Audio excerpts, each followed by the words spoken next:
Dramatic, Bentley and Verdun. Waiting for it, it'll be Verdun in his own end zone, and that's the way it starts at Riverfront this afternoon. A touchback, and the ball to the 20-yard line. The offense that ranks dead last in the NFL, that of the Indianapolis Colts. They do have, though, the largest offensive line in the league. The left tackle, 6'6", 338 pounds, Zephros Moss. And the experienced their center, Ray Donaldson, in his 11th season. And behind that massive offensive line, the rookie quarterback we were just talking about, Bentley and Dickerson, you'd have to think with that combination in the backfield now for the 5th straight Sunday, they could pull it together offensively. And when they go to the Rocket, the extra wide receivers joining Hester and Brooks Morgan and Stacy Simmons, the rookie from Florida. First and 10 to the 20 with Bentley in motion. And play action for Jeff George. Going deep. He's got a man. It's complete to Hester. Jesse Hester. He made an incredible touchdown catch. The first score of the day last Sunday for the Indianapolis Colts comes up big on the first play today. Jesse Hester, here's a guy that the Raiders had forgotten about, but watch this pass by Jeff George. This ball is a perfectly thrown ball. Watch the lead. All Hester's got to do is reach out and grab it, and he does that very well. Bad news, though, for Colts fans at the end of the play.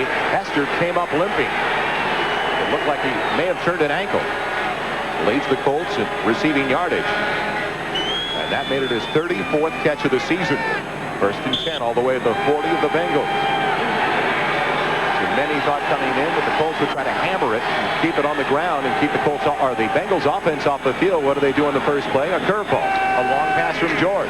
Misdirection. Dickerson on the carry.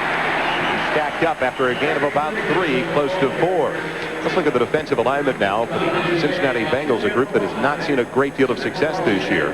The strength, the inside linebackers, Carl Zander and Kevin Walker. Coaches telling us they've been playing very, very solid football over the last few games.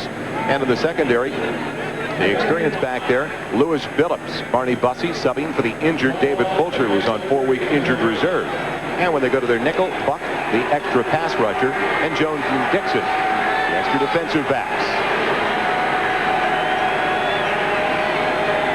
Call it second, and still just about 7. Outside of the 37, and Dickerson wrapped up in the backfield. Skip McClendon out of Arizona State with the stop. Skip McClendon told me yesterday that this defensive football team has taken a lot of heat, and they are not the same. They are ready to play. You see McClendon, number 72, just knife inside and get Eric Dickerson before he starts to go. One of the misconceptions in professional football is that when you have a passing team, it's very hard to come into a game and turn it around and say, okay, we're going to run. You do what you do best, and what they have done best in the past is pass the ball. It is actually 3rd and 10 with the ball right on the 40-yard line. Dickerson, the only one in the backfield. Bentley is the wingback on the same side as Brooks. George with time, but short of the first down, going early to Billy Brooks. Inside the 35 to the 34, where he's wrapped up immediately by the inside backer I was just talking about, Carl Zander. Brooks, the leading wide receiver as far as receptions are concerned. And when it's crunch time, you will usually see them go to number 80, Billy Brooks. They did effectively in that win on the last play of the game against the Philadelphia Eagles. So it's going to be a long, long field goal try by Dean Biasucci, who's been phenomenal so far this season. He's had the advantage of kicking indoors, but on a fine day like today, the wind should not affect him at all. He missed a 52-yarder last week. This is also a 52-yard try. He had the distance last week. He missed it with the direction. It was off last week, and it's off once again this week. So he pushes a 52-yarder, and it's still scoreless at Riverfront. A man in a very precarious position, the head coach of the Indianapolis Colts, Ron Meyer. We talked with him yesterday, and he told him out and I that about his job and it possibly being on the line. Well, Ron said they're going to get you sooner or later. They just haven't named a date yet for me. He said they got Landry, so they're definitely going to get all of us. I like what Jerry Glanville said. The NFL stands for not for long. And it's too bad because Ron Myers has done a great job keeping his team together. Cincinnati starting with it for the first time today at their own 34-yard line. Outstanding field position as Eddie Brown goes in motion. James Brooks bouncing to the outside. Not much. It looked like he was going to be going down to the sideline for a big gainer. A good lateral pursuit. Let me clarify what I said about Ron Myers. I said it's too bad, not meaning that the guy's going to be fired. It's too bad that he's even being discussed about losing a job, because I think he's done a great job there. Huge offensive line anchored by the left tackle. There's the experience. 9 straight Pro Bowls for Anthony Munoz out of USC. Bengals in their sugars. They get ready to go back on the attack. Brooks in the woods in the backfield. McGee, Brown, and Holman, the receivers, and Mike Barber, the extra wide out when they go to their 3 wide receiver alignment. Call it 2nd and 7 after a gain of 3 on the play action for Boomer Esiason. Deep over the middle. It was Rodney Holman. Well, Sam Weiss told us yesterday he wanted to use the play action very early to try to free up Tim McGee over the middle. It was Rodney Holman who was open, but Boomer Esiason overshooting him just by a few yards. Zaragoza is filling in for the injured Harvey Armstrong. And the strength of this group, the outside the bookend linebackers, Chip Banks and Dwayne Bickett. Solid player as well, the inside backer, Jeff Harrod. Good Daniel Taylor and Pryor in the secondary. And when they go to their nickel, the rookie from Stanford, Alan Grant, and Michael Ball come into the game. 3rd and 7 on the first possession of the day for the Bengals at their own 37. Pressure coming. Esiason, he can run for the first down, but he's grabbed from behind right at the marker by Jeff Harrod. Good pursuit by the inside linebacker because it looked like Boomer could get the first down initially. It depends upon the spot, and they may need a measurement. You'll see the pressure coming from Dwayne Bickett over in the left-hand side, which runs Boomer out of the pocket. Now Boomer sees nobody open downfield, and he takes off to run, but here comes Mr. T's cousin, Jeff Harrod, who makes a great open field tackle. Did you know that that was Mr. T's cousin, Jeff Harrod? His first cousin? Very first. His very first cousin. He doesn't wear all the jewelry, but he plays better linebacker than Mr. T. They are going for it on 4th and inches, trying to make a statement very, very early in the game. Esiason does it himself. He does. On the quarterback sneak. Oh, and you've got a quarterback that goes at 6'5", 225. It makes sense to just hold on to the ball and not try to chance it with an exchange. It was a good call by Sam Weiss because this is a confidence builder here. You don't want to go 3 and out in a game like this. You want to take over and control this football game and show them that you guys aren't afraid to go for the 4th and 1. If you're going to win a championship, you got to win it like that. And again, Sam Weiss, Boomer Esiason of the Bengals, not allowing any defensive situational substitutions for the Indianapolis Colts, staying in that sugar, staying close to the line of scrimmage, calling the play. 1st and 10 from the 46-yard line. Nicky Woods on his first carry, breaking tackles for a first down, all the way to the 40 of the Colts. The strong safety, Keith Taylor, had to make the stop at the secondary. But all of a sudden, with the return of Ickey Woods, the ground game back for the Bengals. Ickey Woods coming off left tackle told me yesterday he's only about 90%, but he gave Bickett 100% of that shoulder and then runs over the rest of the secondary. When Ickey Woods is right, boy, everything else is wrong. He can really run that football. And you saw the lead block there by James Brooks. First descent at the 40-yard line. This is not a hurry-up offense for the Cincinnati Bengals. This is their normal offense. And Esiason with plenty of time has James Brooks complete. Brooks just barely touched back at the 5-yard line, or else it's a Bengal touchdown. Taylor and Pryor trying to converge the 2 safeties. A little late, though. James Brooks' overall strength is the fact that he can do everything. He is a fine runner. As you see here, he is a great receiver. He feels this defender coming up in front of him, still goes up fearlessly and comes down with that ball. James Brooks is a guy that gives a spark to this entire Cincinnati offense. Without him in the lineup, they're a little bit dead. With him in the lineup, it gives Boomer Esiason a guy that can do everything from a bunch of different positions. 1st and goal. Outside of the 5 for the Bengals. Delay. Brooks controlled up the middle. And it was just not shy of the goal line. Harrod stacked him up. What a great hole by that big offensive line of Munoz, Reimers, Guzerski, Moyer, and Walter. Now, this is the only time that size becomes a little bit of a factor for James Brooks. Watch him blast into the middle. Right here, if he can just power over this last guy, but it's a fine tackle. They stop him right short of the goal line. But on 3 consecutive plays, we saw Brooks lead block for Ickey Woods. We saw him catch a pass, and we saw him there just run the ball right down to the 1-yard line. We're at 2nd and goal. This drive started back at the Bengals 34. Looking for the first points of the day.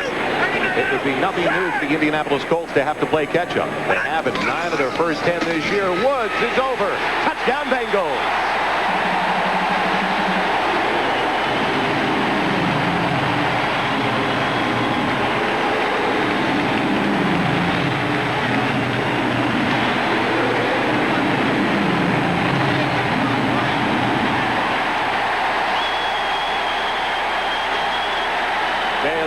Ickey and his shuffle.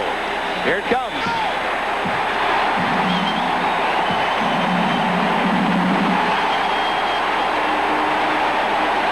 The jungle is alive again. They love to see Ickey dance, and Ickey's adding a new move. Jim Breach has his extra point drive blocked by Keith Taylor. So Keith Taylor with what could be a very, very big play down the road. It's early, and the Bengals have the lead. Here, this play could prove to be one of the biggest plays in the game right now. You see Keith Taylor, number 27, just jump between Munoz and come in and make the play. A lot of guys get in that position to make the block, but Taylor stretched out and knocked it down.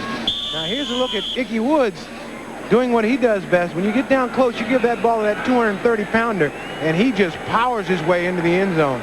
It was a nice block in front by Craig Taylor. When you're running in front of Ickey Woods, you better block and get out of the way or it'll run through your back. Verdan will bring it back from the 2. And Verdan almost breaks it to the outside. Taken down near the 24-yard line by Barney Bussey. The Indianapolis Colts so far this season have had to play catch-up most of the time. As you can see, they have only been on top a little bit better than 25 of the 600 minutes they have played this year. I mentioned right before we broke away, Ahmad, that the opposition has scored in 9 of the first 10 first before the Colts have been able to get on the board. You stay up late coming up with this stuff, don't you? 600 minutes? It keeps Ron Meyer up late, believe me. First and 10, the ball at the 24-yard line. Dickerson, the only one in the backfield. Trips to the wide receivers. And it's dropped by Hester. Jesse Hester had to go off his hands. James Francis, the outside linebacker, trying to keep up with the wide receivers. The Dolphins have an early lead. An 8-2 team there against the 2-8 Cleveland Browns squad. Minnesota. Many feel that if there was an upset in the making today before this Sunday of the season began, it would have been Minnesota against Chicago, and Minnesota at home. Minnesota has fouled me up so many times this season, I refuse to comment on this game. 6-0 lead for the Bengals. Breach failed to convert on his first extra point try of the year, but not his fault. It was blocked by John Taylor. Dickerson weaving for only a couple.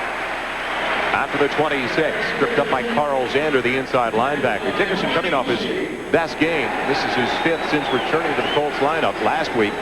He had 15 carries for 50 yards. His first carry was for 15 yards, and everybody said, look out, Eric's back. Well, Eric Dickerson is the type of back that he needs a lot of carries to be really effective. If you limit him to carrying the ball 10, 12 times a game, he's an average back. You give him that ball 20 times, he's one of the best backs that have ever played this game. 3rd and 8, the ball at the 26-yard line of Indianapolis. Their first possession resulted in a missed 52-yard field goal try as Brooks goes in motion. Pressure coming. George eluding it momentarily from Lewis Billups. Downfield, he's got Beach, the tight end. And it's complete for a first down. That Beach. From Jeff George. Jeff George showing tremendous poise on that play. And for everybody keeps saying, who is Jeff George? This is who Jeff George is. Watch him run right by. Lewis Billups misses him, and he's still keeping his eye downfield. Now on the full dead fly, he throws his ball about 45 yards right to Pat Beach. There are only a few quarterbacks at this level that can throw a ball that accurate on the run, and Jeff George is one of them.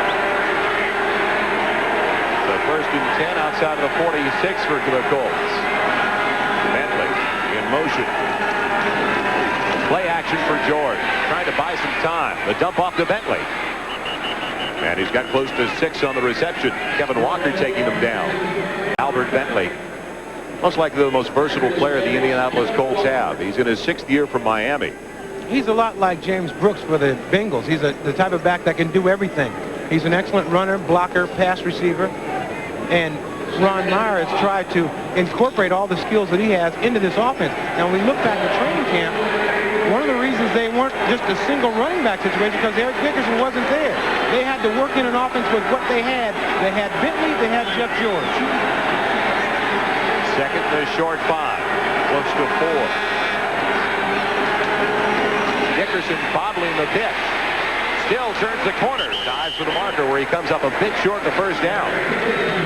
Ricky Dixon coming out of the secondary to make the hit. I asked Eric Dickerson yesterday, Eric, do you miss being around? Because there's been so much said about the shots that Eric has taken at the Colts offensive line. He said, I don't miss being around, but I miss playing with those guys and behind that group, that offensive line I had. He was talking about the continuity they have with the Los Angeles Rams, with Irv Pankey and Jackie Slater and the center Doug Smith.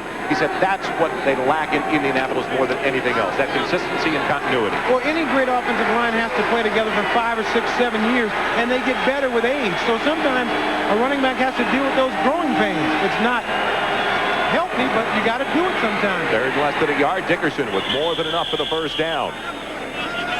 And the Colts moving in Bengals territory with a first and 10 at the 42-yard line. Playing offensive line is almost like playing zone defense in basketball. You got to know what the other guy's doing. When he makes a mistake or if he goes to the left, you got to cover for him. And they don't learn that, you know, just one season playing together. Not only that, you've got to stay healthy enough to play a long time together. What happens is you get injuries, and you got 3 guys playing together at one point, and then all of a sudden 2 of them go down. So you got to have that continuity in the offensive line to be successful. That is the biggest offensive line in the NFL on average. 6 defensive backs in there for the Bengals on first and 10. And it's the draw to Bentley. He loves to run this play, and he comes up with 9 yards. He is so good at the delay, the draw play. He's tripped up by Solomon Wilcox. When talking with Albert, he said, I was from Miami, the University of Miami. We played a pro-type offense like this anyway. Well, anytime you got a Jeff George at quarterback, you got to play deep. For the pass, the linebackers are playing off the ball, and they go underneath on the draw play. Bentley, a very fine draw runner. It's hard to believe with Bentley and Dickerson in the backfield that they have not rushed for over 100 yards combined with all of their backs in any game this year. The top total has been 88 yards last week. Bentley wrapped up almost as soon as he got the handoff by Tua Tagovailoa in his second year out of the California Golden Bears program, a 5th-round pick last year. You talk about that big offensive line. This is a prime example that big is not always best. Because in terms of rushing in the league, they're among the bottom teams in the league in rushing. They're last, averaging only 60 yards per game, 50 yards below the NFL average of 110 yards per contest. But with the talent they have in the backfield, you'd have to think that would turn around over the last 6 games of the season. Bentley is the only one back there now.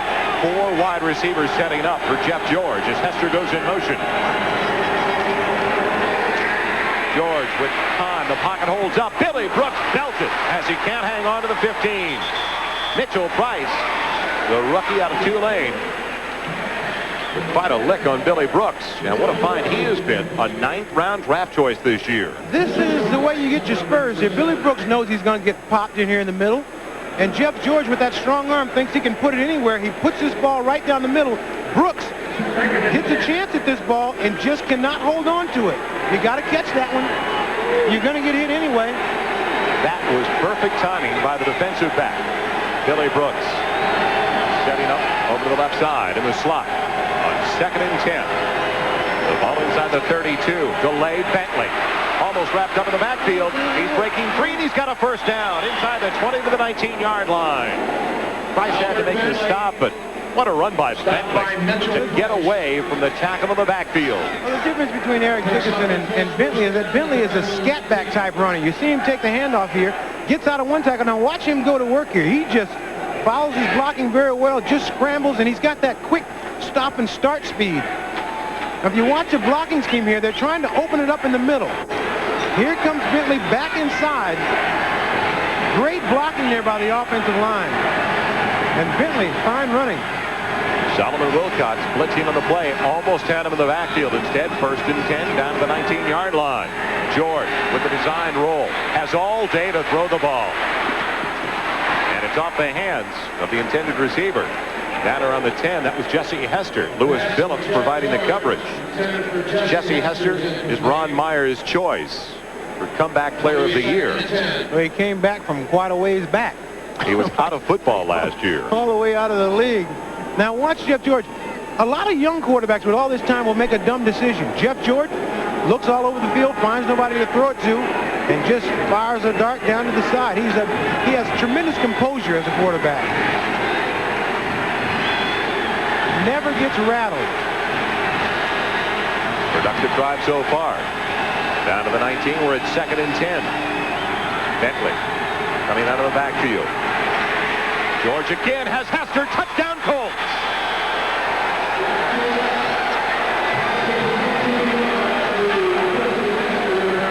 Jesse, they called him the Jet Hester. When he was catching balls for the Los Angeles Raiders, Ron Meyer said, he is an incredible story. He stayed at home last year in Atlanta. Anytime you get into a man-to-man situation, there's nobody inside. This is like playing catch. There's no one inside. Lewis Phillips is playing to the outside. There's no inside help. You watch Jesse Hester come down the field. There's no one in the inside of the field. This is just playing catch. Watch Hester. No one. Touchdown. Biasucci for the extra point try. It's up and good, and what a play by the holder, the punter Ron Stark, on a snap that almost got away from him as the Colts take the lead.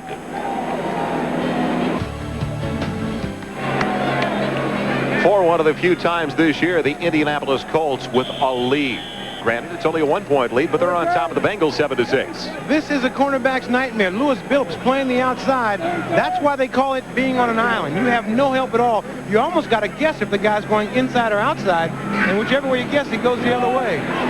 Biasucci kicks it in the direction of Stanford Jennings, who bobbles it from the 7. And now makes an incredible return across the 30. After losing his concentration momentarily, had to regain the handle. And gives the Bengals good field position again to start their second drive of the day. The first resulted in a 66-yard drive that culminated in a 1-yard touchdown by Ickey Woods. Miami trying to raise their record to 9-2. Philadelphia Eagles with their biggest game of the year against the New York Giants are down early by 7. Bengals come out 1st and 10 outside of their own 32-yard line. James Brooks on the carry. And good yardage as he drops it on the way. It's picked up by Pryor. Do they say he was down? Yes, the whistle is blown. They say Brooks was already down at the 36. A break for the Bengals. It was picked up on the run by Mike Pryor. Brooks comes into the game today, Ahmad, needing only 50 yards to surpass Pete Johnson, the Bengals' all-time leading rusher. There's the sugar. James Brooks has impressed me so much throughout his career. They say he's too small, he's too slow. All he is too good. Let's take a break, Ahmad. How about it? Let's go up to the replay official for another look. You know what? That sounds like not a bad idea, because I thought that was a fumble. I didn't see Brooks down. Let's take a look at it now. Here you see Brooks trying to stretch his ball out wide. Watch him break up in the middle. John Handel hit him first. Boom, ball out. Well, tough from that angle. You can't tell. Tough from that angle. From that angle, it appeared that he was down. Yeah, he appeared that he was down already. His knee was down. Well, there wasn't much arguing on either sideline. And the play stands. We think. But it's nice to know they have the bugs out of the system, as that is the end of the first quarter, so they could not get off that final play before the end of the first 15 minutes. It's a Colts lead as we return to Cincinnati. As we look at the first quarter stats, you notice that a lot of people came in here talking about the Colts going to try to run the ball, but if you look at yards passing, they've got 91 yards passing. Most teams do what they do best, and that's what the Colts do best. But I guess the big thing here is the game is pretty much dead even. And look at those total yards, 122 coming into the game. The Colts only averaged 242 for a contest. They have half that in the first 15 minutes. We welcome you back to Riverfront Stadium. 2nd and 6. Ickey Woods has it. He's got the first down. He's outside of the 42 to the 43. They'll move the markers. And we will return to Cincinnati. But first, let's get an update. Head to New York now to our studios. 30 Rockefeller Plaza and Bob Costas. Thank you, Joel, for the exact address. We'll fill in the zip code a bit later. Miami is 8-2. Cleveland's 2-8. Form holds. Miami's up 14-0. Marino throws his second touchdown pass. First went 5 yards to Duper. This one goes 35 to James Pruitt. It's Miami 14, Cleveland nothing. Bob, the next time the number is going to be given out because we know how many people would like to call you back there. And could you give us the zip code? We'd like to know that. Please. It's at the 43 where it's 1st and 10 for Ickey Woods. He is not going to get much. Maybe a yard at the most. It's funny, coming into the game, Colts were talking about establishing the ground game. Well, the Bengals, they really wanted to mix it up. Just about every other play, run, pass, if the opportunity presented itself. So far, though, it's been the Colts throwing the ball and the Bengals, for the most part, running it. The Colts defense doing a pretty good job of containing the Cincinnati offense, but I think it's the Colt offense that's kept them off the field. That's been the key. 2nd and still close to 10. His size on the play action. And it's Tim McGee with the first down catch. He's got it. Down to the Colts 42-yard line. Chris Good, the cornerback, shoved way back. A big cushion there for Tim McGee in his 5th year from Tennessee. This Cincinnati offense has so many weapons. When you try to cover Eddie Brown, all of a sudden here comes Tim McGee, the flyer. He has tremendous speed. You've got to give him some room. And when you do that, he's able to catch that ball. And a very nice play, catching the ball and then turning it up, maybe we'll get the first down. He can fly, Tim McGee.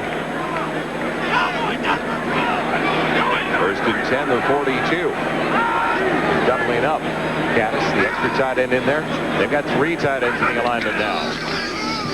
Craig Taylor gets it. And Taylor surging ahead for a little bit better than 5, near 6 yards. Before he's put down by Matt Vanderbeek, the rookie from Michigan State.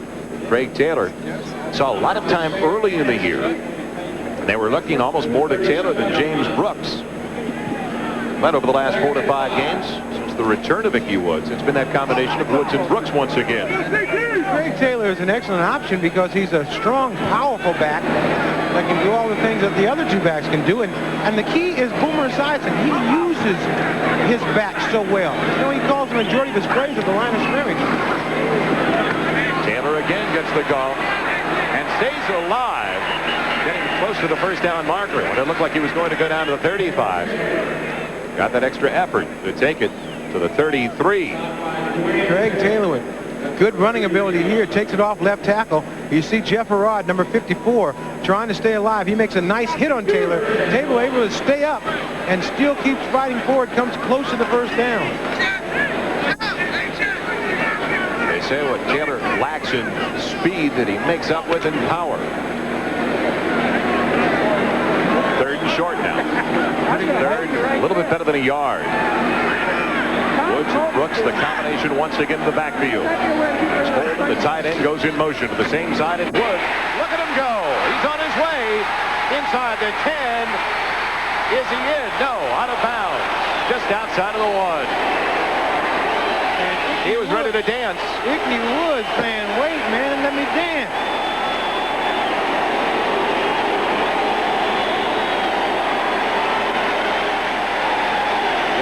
His 3rd year from UNLV. 32-yard run by Ickey Woods. Just an excellent hole here.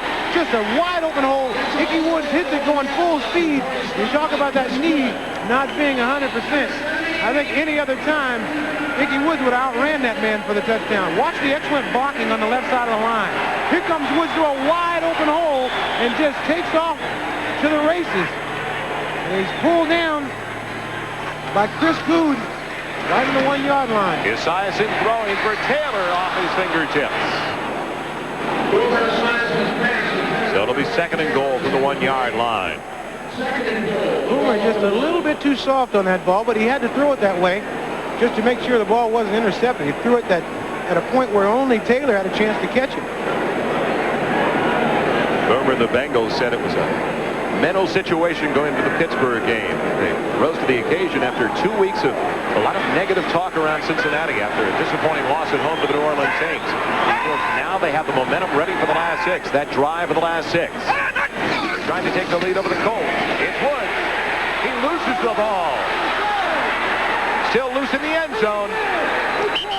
And is it covered? Yes, by the Colts. John Hand. As Woods lost it. Trying to give the Bengals the lead once again. So when we return to Cincinnati, it's going to be a 1st and 10 for the Colts, their own 20-yard line. The defense comes up big. Here we get a chance to see Ickey Woods trying to pound this ball in for the touchdown. But watch number 54, Jeff Arad. Comes off a block by Bruce Kazurski. Makes the hit on Ickey Woods. The ball is free. An excellent play by number 54, Jeff Arad. Just pounds that ball out of Ickey Woods' hand. By the way, did I mention that Jeff Arad is Mr. T's cousin? Does he wear a Mr. T starter set? No, wears no jewelry. Just knocks balls out of runners' hands. Dickerson on the delay. And definitely delayed out of the backfield. He only gained 2 on the carry. Brought down by Skip McClendon. Bengals are going with a bigger, a beefier defensive front. One more look.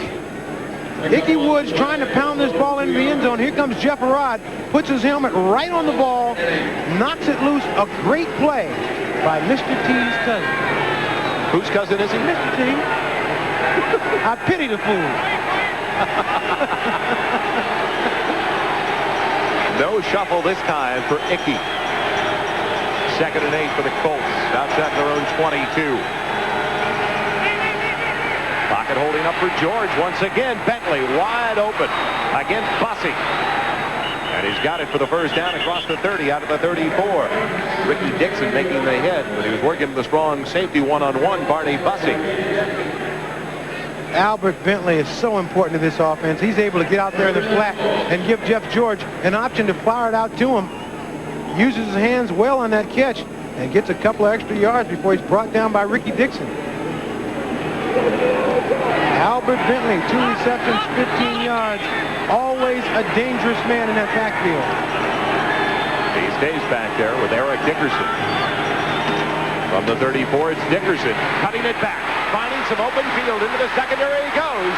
The Dickerson of old inside the 30, and he's pushed out of bounds down at the 23-yard line. Longest run of the year, without a doubt, his 5th game for Eric Dickerson. Eric Dickerson, one of the greatest running backs to ever play this game. Excellent cutback here. Makes the cutback. Now he is going at full speed. Eric Dickerson now, I don't know how you control him right here. So it's just a great play by Lewis Billups to come off that block. Otherwise, you'd be looking at a touchdown right there. Eric Dickerson finally set loose. And they need that from him to make this offense effective. 43-yard run. 1st and 10. Colts with a 7-6 lead. And the ball at the 23 of Cincinnati. Bentley banging it up the middle. Down to the 19 for a gain of 4. Close to 5. Updating those scores. Miami with an early 14-point lead over the Cleveland Browns and a couple of Dan Marino touchdown passes. 1 to Pruitt, 1 to Mark Duper. As we look at the Xerox 10-minute ticker, the Eagles have come back to tie it up with the Giants. So we had the Eagles a couple of weeks ago, and Buddy Ryan said we can beat the Giants. You know why the Vikings are doing so well? Because this is the 1st week of the year that you haven't picked them to win. Down to the 19. 2nd and long 5. Still close to 6. Bentley's the motion man. George with the pocket holding up. Finds Pat Beach, his 2nd catch of the day. It is safe to say that they do not feature the tight end all that much in the Colts attack. Well, Pat Beach that was sort of one of them quarterback slides, wasn't it, when he caught that ball? He only had 14 catches all of last year. 9 so far this season. They only list him. He's the only one listed. The only tight end they list. It's interesting to watch Jeff George come out from underneath that center. He just sort of trots back slowly, looking down the field, and then at the last minute, he just fires it. And he's thrown 7 for 10 for 110 yards. 1st and 10 Colts. 12-yard line of the Bengals. Colts lead it by a point. Watch his drop back after he takes the snap. Short drop on the slant. Hester's got it. Touchdown. touchdown, Indianapolis. Second TD of the day for Jesse Hester. Jesse Hester has quieted this crowd down. Ron Meyer, extremely happy over there. But Jesse Hester, we mentioned earlier, was a guy who was out of football last year. He's already caught 2 touchdown passes here today. Once again, man-to-man coverage, and that is a cornerback's nightmare. Jesse Hester with just a quick inside move. And there you see Jeff George. And see, in basketball, that means 3-point shot. But here, touchdown. You didn't know that, did you? Yeah, I guess you did. They're saying now that he did not get in the end zone. They're putting the ball inside the 1-yard line, but there is still further review. Do we have that phone number yet for 30 Rockefeller Plaza? They may be calling you looking for the review. 7:04 left in the first half. A surprising start for the Cincinnati Bengals and their fans. They thought they would have that carryover, that momentum from a great effort against the Pittsburgh Steelers. Jesse Hester told us yesterday he was out of football last year. He dislocated his toe. He's one of the final cut last season of the Atlanta Falcons after playing 3 years for the Los Angeles Raiders. He said he really was put in a bad position because he dislocated the toe, and then when teams called like the Philadelphia Eagles to take a look, he couldn't run. He was still recovering from the dislocated toe. Well, they're saying now, as we'll take another look, that it's inside the 1-yard line, that Hester did not get in.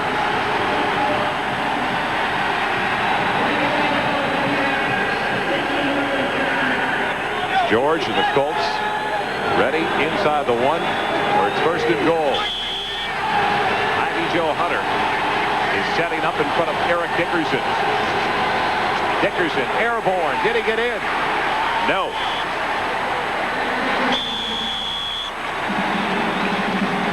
Kevin Walker plugging the hole, the inside linebacker. The key to having it successful here, the offensive line has got to fire out. And as you saw that, Cincinnati's offensive line beat the Colts offensive line off the ball. You've got to be able to fire back and push those guys back a little bit to enable your running back to jump over into the end zone. A great surge there by the Cincinnati Bengals defensive line. And with it second and only inches away from the goal line, Jeff George got to quiet the crowd and set things up. We'll come back for that next play for the Colts as they try to go up by 8. Concerned look over the Bengals sideline as Sam Weiss is already talking to Boomer Esiason, Tim McGee, Eddie Brown on what is going to develop the next time they get the ball. Right now it's second and goal, just inches away for the Indianapolis Colts, and we remind you at the end of today's broadcast, McDonald's and NBC will be announcing the Ronald McDonald Children's Charity Player of the Game. Now the Indianapolis Colts running the ball effectively, trying to make it a 14-6 lead. Hunter and Dickerson again. Dickerson, did he get in? Yes. Touchdown, Indianapolis.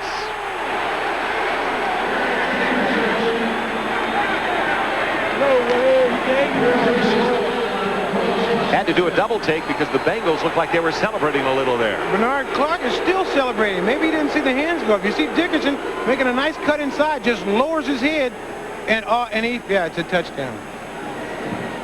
Here's another angle. Dickerson picks his hole, lowers his head, and just powers in.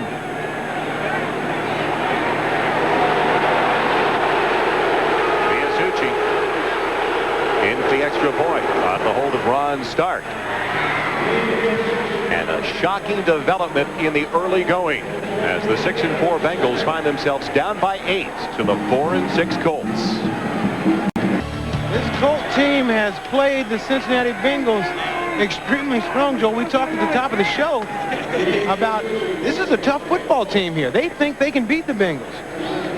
Let's also remind our viewers the Bengals defense ranks last in the AFC, 25th overall in the NFL, and they are really having problems now stopping both the run and the pass of the Indianapolis Colts. The Indianapolis Colts are really mixing it up very well. As soon as they expect them to run, they pass, and vice versa. It seems like whenever the Colts, or rather the Bengals, are gambling and blitzing, they're capitalizing in a big way.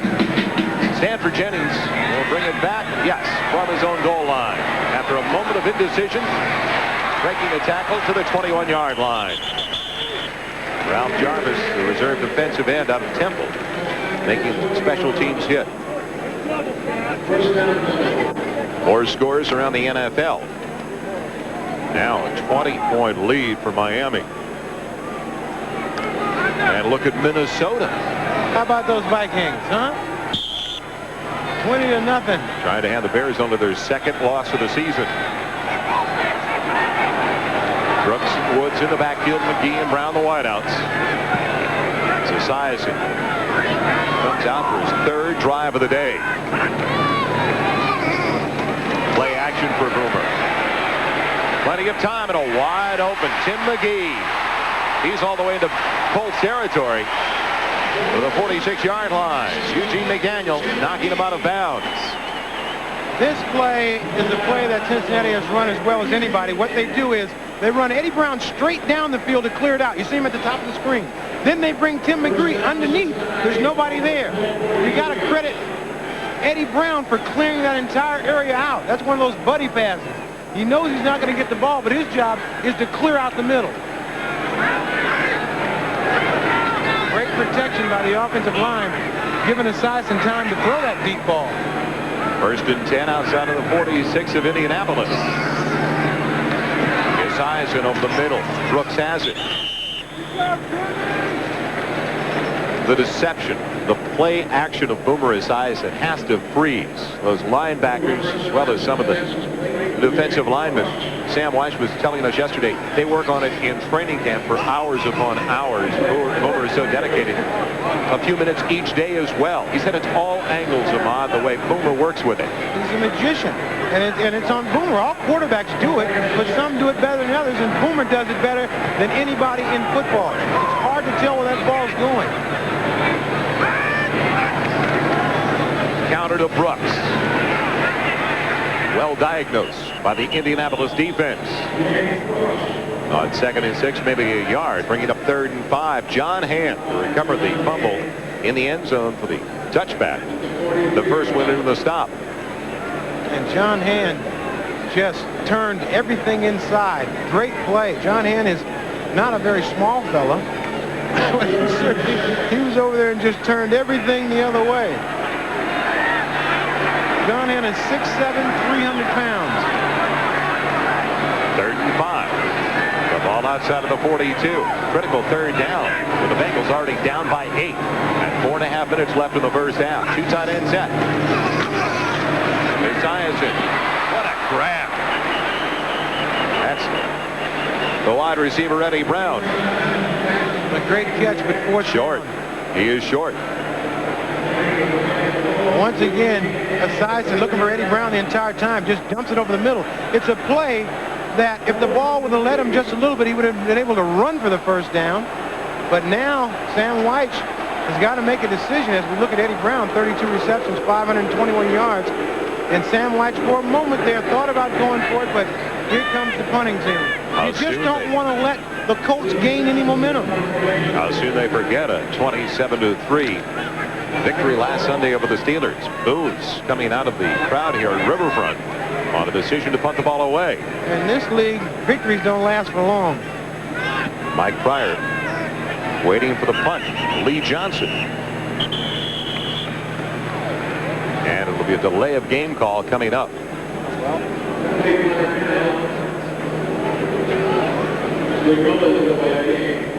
You never can tell with Sam Weiss. Offense, 5 yards, still 4th down. That's our referee, Tom White. So more room for Lee Johnson to work with. He's in his 6th year out of BYU.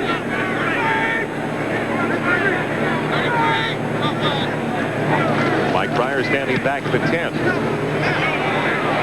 High spiral. Pryor calling for the fair catch and has it inside his own 10-yard line. Outstanding punt. Great hangs on. Good coverage by the Bengals after the outstanding punt by Lee Johnson. So we return to Cincinnati.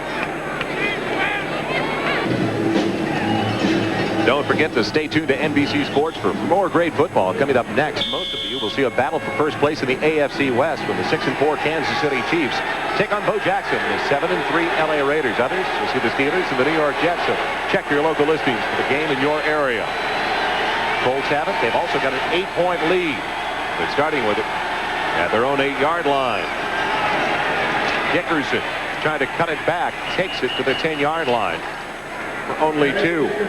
Eric says that he's still trying to learn his offensive line, trying to figure out what they do in certain situations so he can counter that. And so far today, he is taking major strides in learning what this offensive line has done. He broke loose on a 40-yarder not long ago. And he, Eric's a different guy, much more quiet now, much more reserved. And no matter what you think about him, Eric Dickerson is a team player. He's the only one in the backfield as Bentley goes in motion. It's the delay to Dickerson. They seal off the right side. He turns the corner for a first down. Dickerson across the 20. Out near the 23, close to the 24-yard line. So breathing room for the Colts and Dickerson with an 8-point lead here for Indianapolis and Cincinnati.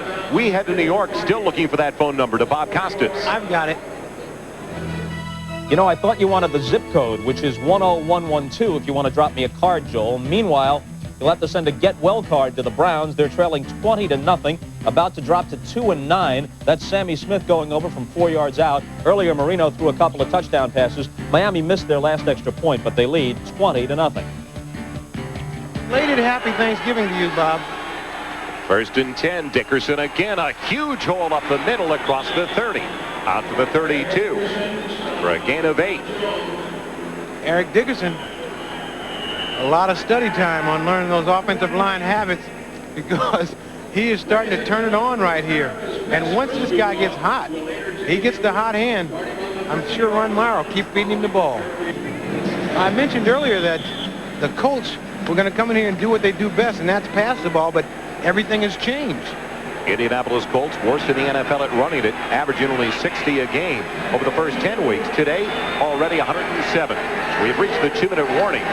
Colts looking at a 2nd and 2. And it's Bentley for the first down to the 35-yard line. Skip McClendon making the hit. So for the first time this year, you hear those cheers already from the Hoosier state of Indiana. The Colts have gone over 100 yards rushing in a game. And still, it's only the first half. It's amazing what one big run will do for you. It begets another one. 1st and 10. George out the shotgun for the first time today, and a rare drop by the leading pass receiver for the Indianapolis Colts, Albert Bentley. Rod Jones trying to keep up, but Bentley started the day with 42 receptions, best on the team. And Jeff George put this ball out there on a rope. Watch this release by George. Fine blocking by the offensive line. That ball is there in a hurry, and Jets gets by Albert Bentley. Jeff George, a new star in the National Football League. And a laid back one in our conversation with him yesterday, Ahmad. He doesn't seem like anything would really rattle him all that much. No, you actually have any hobbies? He said no. 2nd and 10, yeah, staying at home. Dump off to Bentley on the screen.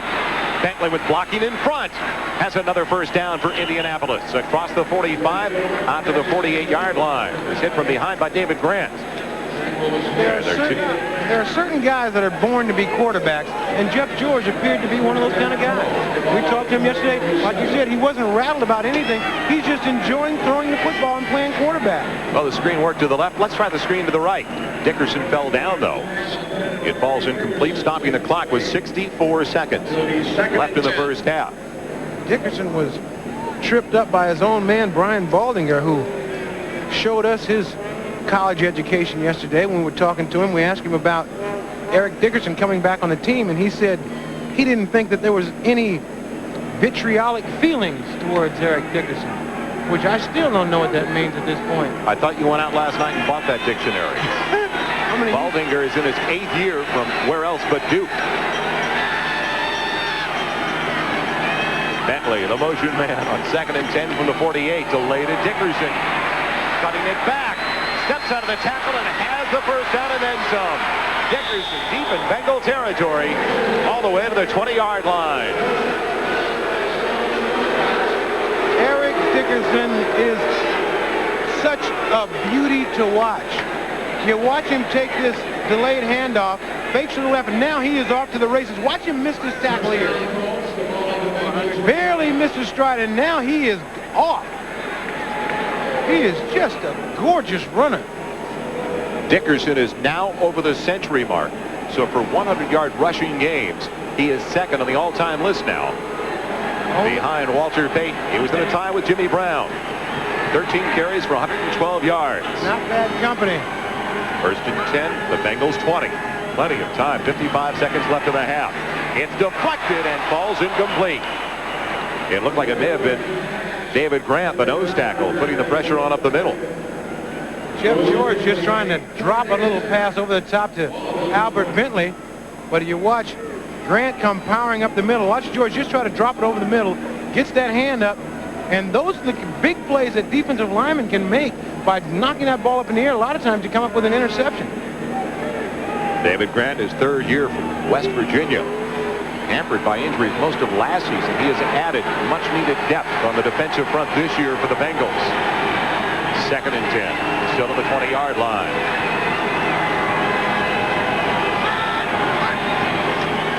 Delay to Dickerson. Doesn't do a thing. Only a yard on that carry. McClendon, one of the first ones there, along with Tim Crumrye. And Indianapolis will use their second timeout of the first half, stopping the clock with 44 seconds. They have one remaining, and they've also got an 8-point lead. Well, Ron Meyer is on the hot seat. There's already been speculation or reports over the last few days that Mike White, a Raider assistant right now, is already penciled in for the job next year. I don't think that Ron Meyer gets the credit that's due him. He really doesn't. He's a fine coach, and he's done such an excellent job. I mean, they've got a rookie quarterback out here leading him throughout the way, and they're still in contention. And the way that they're playing Cincinnati, you've got to have excellent leadership to keep guys coming back playing hard every single week. And his team has never given up. They've been in almost every single game they've played, and that is directly related to the head coach. Ron Meyer's in his fourth full season as the head coach of the Indianapolis Colts. And when Sam Weish was talking about his counterpart yesterday, he told us about take 4 or 5 plays, turn them around for Ron Meyer. He's 6-4, the same record as the Cincinnati Bengals. Well, Ron Meyer, I think, has been plagued. He's been a couple of bad teams at New England where they didn't have a very good football team. But I really don't think it's any relationship to his ability as a head coach. I think he is a fine head coach and has done a great job with this Colt football team. Miami with a touchdown run from Sammy Smith at a 20-point lead after 2 Dan Marino touchdown passes. Minnesota. Philadelphia with 14 unanswered points. Minnesota 27-0 over Chicago. I knew that. And Green Bay trying to raise their record to 6-5. Well, here at Riverfront Stadium, a surprise. The Indianapolis Colts better than a 10-point underdog coming into the game, leading by 8. They have 1 timeout left, 44 seconds on the clock, and they're looking at a 3rd and 9 situation. They've got one of the best place kickers in the NFL in Dean Biasucci. Sam Weish told me before the game that he couldn't sleep last night. This game worried him so much because he said this is a team that's really on the come. He was really worried about this. He said he would rather play the San Francisco 49ers today than play this team because this is exactly what he was afraid of. He's got the 49ers only 2 weeks away right here at Riverfront. Bentley in motion. 3rd and 9. The ball to the 19-yard line of the Bengals. The reverse to Hester, and he's got blocking out in front as he turns the corner. He's got the first down. Did he get out of bounds? Yes, at the 9-yard line.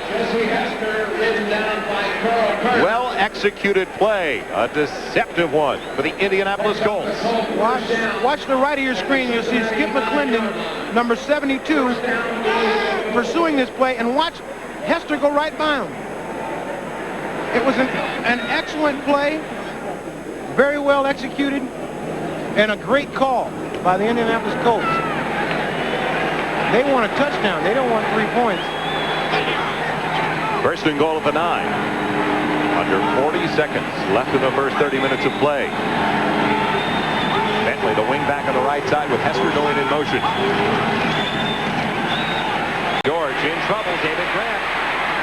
Dickerson with a reception. A rare catch by Eric. He's pounced out of bounds by Solomon Wilcox outside of the 10 for a loss of a yard. But more importantly, they stopped the clock.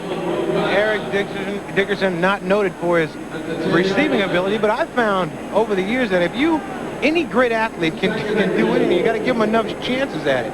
I played with O.J. Simpson up at Buffalo, and he could not catch a cold in practice. Couldn't catch anything. Balls hit him in the head everywhere. But in a football game, in the heat of battle, he'd make some of the greatest catches you've ever seen. Only one timeout left for the Colts. 2nd and goal outside of the 10. 6 defensive backs in there for Cincinnati. Pocket holding up for George underneath. It's complete to Bentley, but they'll have to use their last time out. At the 5-yard line, Rod Jones wrapping up the running back. It's apparent as we watch Jeff George, as he pulls out from underneath the center, he's reading the defense, trying to find a receiver on his drop back. Because once he hits about 7 yards, that ball is gone. So the Colts are now out of timeouts. Don't forget at halftime, Bob Costas, Will McDonough, and O.J. Simpson, the NFL Live crew. Scores and highlights from around the National Football League. Isn't it O.J. of Arabia? I think so. Is he back yet? Might have caught that red eye. That's a real red eye coming back from there. That's a red eyes, plural. And if you missed the NFL Live pregame show, some of the headlines: Dexter Manley wouldn't have played for the Patriots if they had claimed him. Todd Marinovich, one NFL personnel director, commenting that Marinovich, who lost yesterday to the Fighting Irish Notre Dame with his USC Trojans, should stay in school. He's only a third-year sophomore. Jeff George hit quite a road during his college career from Purdue. Then thought he was going to go to Miami. Eventually ended up at Illinois. And now back in his hometown of Indianapolis. 3rd and goal from the 5-yard line. Play action.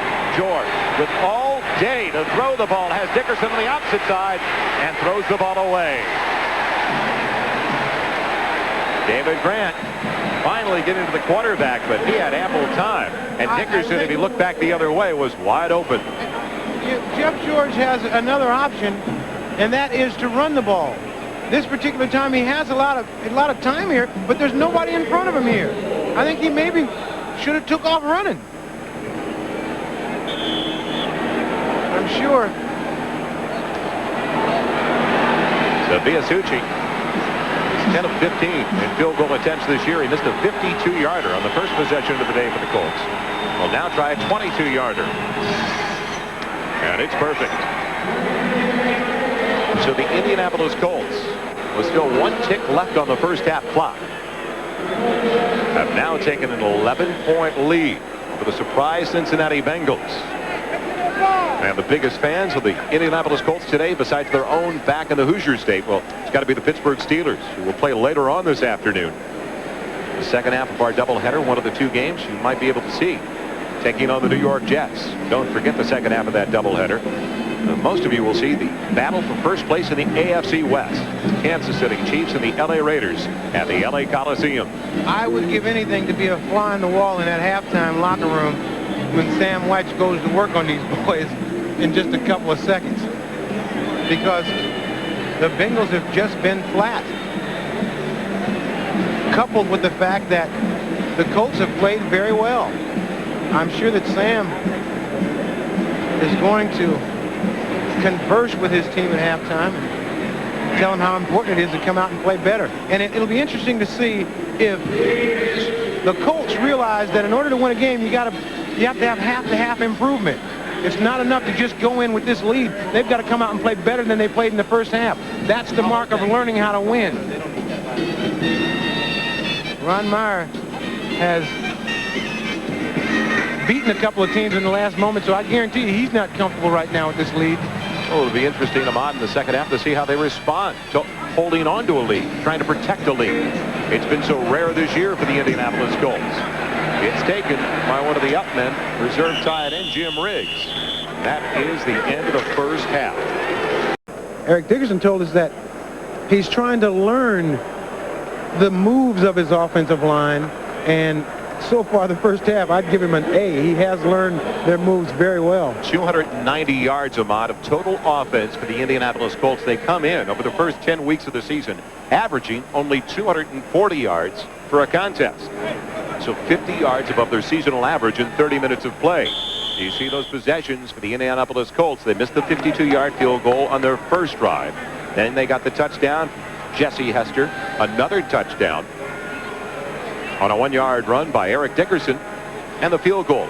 And you notice they haven't been doing all these things with a lot of jumping up and down, excited like to surprise them. They've been very businesslike in this first half and very good. Eric Ball will bring it back for the Bengals from his own 7-yard line.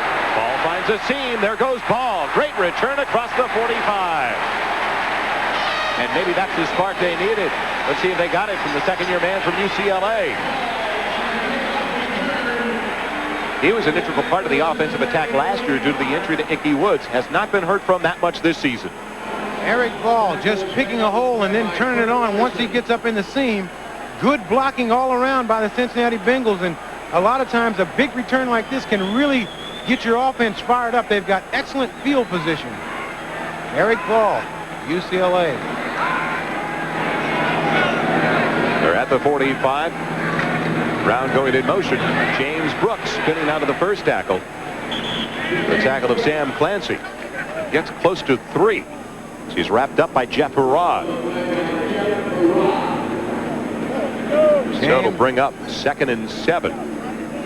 James Brooks, who has not been 100% up until last. We'd like to welcome those of you who have been watching the Miami-Cleveland game. With Miami on top by 24, Joel Myers along with Ahmad Rashad. It's an 11-point lead for the Colts over the Bengals. Shocking development this afternoon at Riverfront Stadium in Cincinnati. Boomer on the first drive of the second half, looking at 2nd and 7 from his own 48-yard line. With time, wide of his intended target, Tim McGee. And he took a shot at the end of the play. Shocking development, Joel, for everybody except this Indianapolis Colts football team. They came in here thinking they could beat the Bengals, and so far they have been. Looking back on the control of possessions for the Cincinnati Bengals in the first half, they only had it 3 times. That's how much the Colts dominated and controlled the ball on the ground. That first drive resulting in a touchdown run by Ickey Woods of 1 yard. 3rd and 7, a big third down. They need some momentum. Decisive with time, overshooting Tim McGee. Interesting about, he has been looking in the direction of Tim McGee a lot more than Eddie Brown, who's usually his favorite target. Well, what happens is you have a receiver like Eddie Brown. He gets a lot of double coverage, and you get man-to-man coverage on the other side on Tim McGee.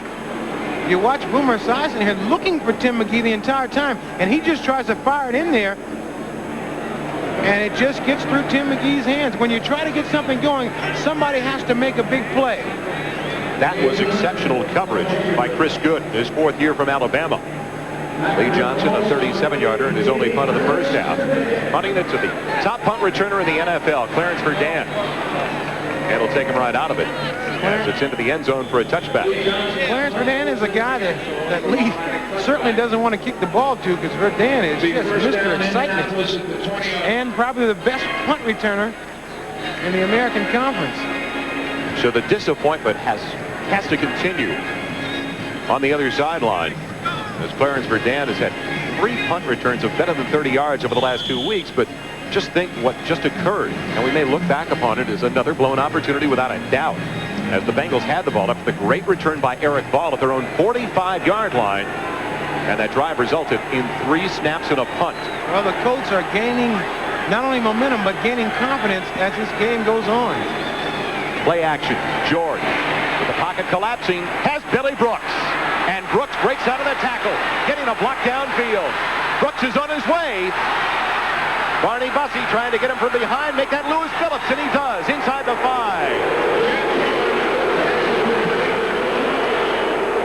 The big play, both run and pass, in the attack today for the Colts. When Eric Dickerson turns it loose, you got to bring the linebackers up close to stop Eric Dickerson. When you do that, watch Billy Brooks come across the middle. There's nobody underneath him. Here is the move right here. He breaks a tackle, and now he is off to the races. And if he had a little more leg, he just ran out of leg here at the end. He gets run down by Lewis Phillips, and Ricky Dixon, number 29, is also right there, but Brooks with a huge play made possible by the effectiveness of this Colt team to run the ball. Albert Bentley on first and goal from the 5. Stacked up by Buck and McClendon. It'll be second and goal. That was a 75-yard reception for Billy Brooks. And for those of you that have been watching the Miami-Cleveland game, when we talked about the big play back in the attack, Eric Dickerson, who Ahmad just alluded to, peeled off better than a 40-yard run. He had a couple of runs of close to 20 yards and over 100 yards alone in the first half. That opens everything up for the wide receivers and a good group of wide receivers. It's such a pleasure to run a pass pattern not having to worry about linebackers. There's just nobody underneath you. George changing the play, audibilizing at the line on second and goal from the 5. He got the Bengals, I believe, to jump. Was there contact by Cincinnati? Or was there movement by the offensive right side of the line? Jeff George, the thing that impresses me most, everybody has talked about his arm, his ability to throw the ball, that quick release. He has all of that, but what he has, something that you cannot teach a player, he has tremendous poise. I mean, he plays as if he's been in this league for a long time. I know that teams try to trick him. Right guard, Indianapolis, 5 yards, still second down. They try to throw all kind of different fronts at him, but none of it has phased him. Right now, Jeff George changing the play. There's the jump. Right guard, you saw his head just sort of move up. That was enough to draw the defense off. And if anybody's under a microscope, it is Jeff George. Went to Warren Central High School in Indianapolis. Thought he was going to be the Atlanta Falcons' first pick in the NFL draft before the trade. Hinton Rising to the Falcons. Back home in his hometown. That's the dream, though. You dream of being a star in your hometown. Second and goal, Bentley taking it back to the 6-yard line. I really think that's the best thing that can happen to an athlete, to get a chance to play professional ball at the top of the business in your own hometown. Well, we talked to him about it yesterday. Bentley has 34 yards on 7 carries, and he said that he enjoyed the opportunity to be back home because he is so close to his family. He says he considers himself somewhat of a loner because when he finishes with football, he likes to go home, be by himself, or be with his parents back in Indianapolis.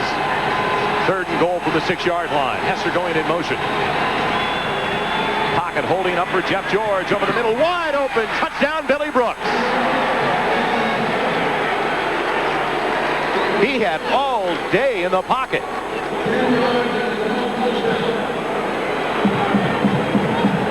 The thing that Jeff George does so well is watch as he's coming out of the center. He's looking downfield the whole time, and once he finds an open receiver with that quick release, he's able to put the ball on top of the receiver right away. It's not a ball that you have to wait on at all. And there's that signal, touchdown, Jeff George to Billy Brooks. Biasucci out of the hole of the punter, Ron Stark, just inside the upright. And it is now ballooned to an 18-point lead. Well, Brooks ended up with a big 75-yard catch. He's got the touchdown as well. Welcome back to a sold-out Riverfront Stadium in Cincinnati. Joel Myers along with Ahmad Rashad. An 18-point Colt lead as Stanford Jennings will bring back the Biasucci kickoff from his own goal line. And good special teams coverage this time. At the 15-yard line, it was Tony Walker, the reserve linebacker. The thing that Jeff George does so well, watch as he's backing back. He's looking down the field the entire time, finds the receiver and lets the ball go immediately.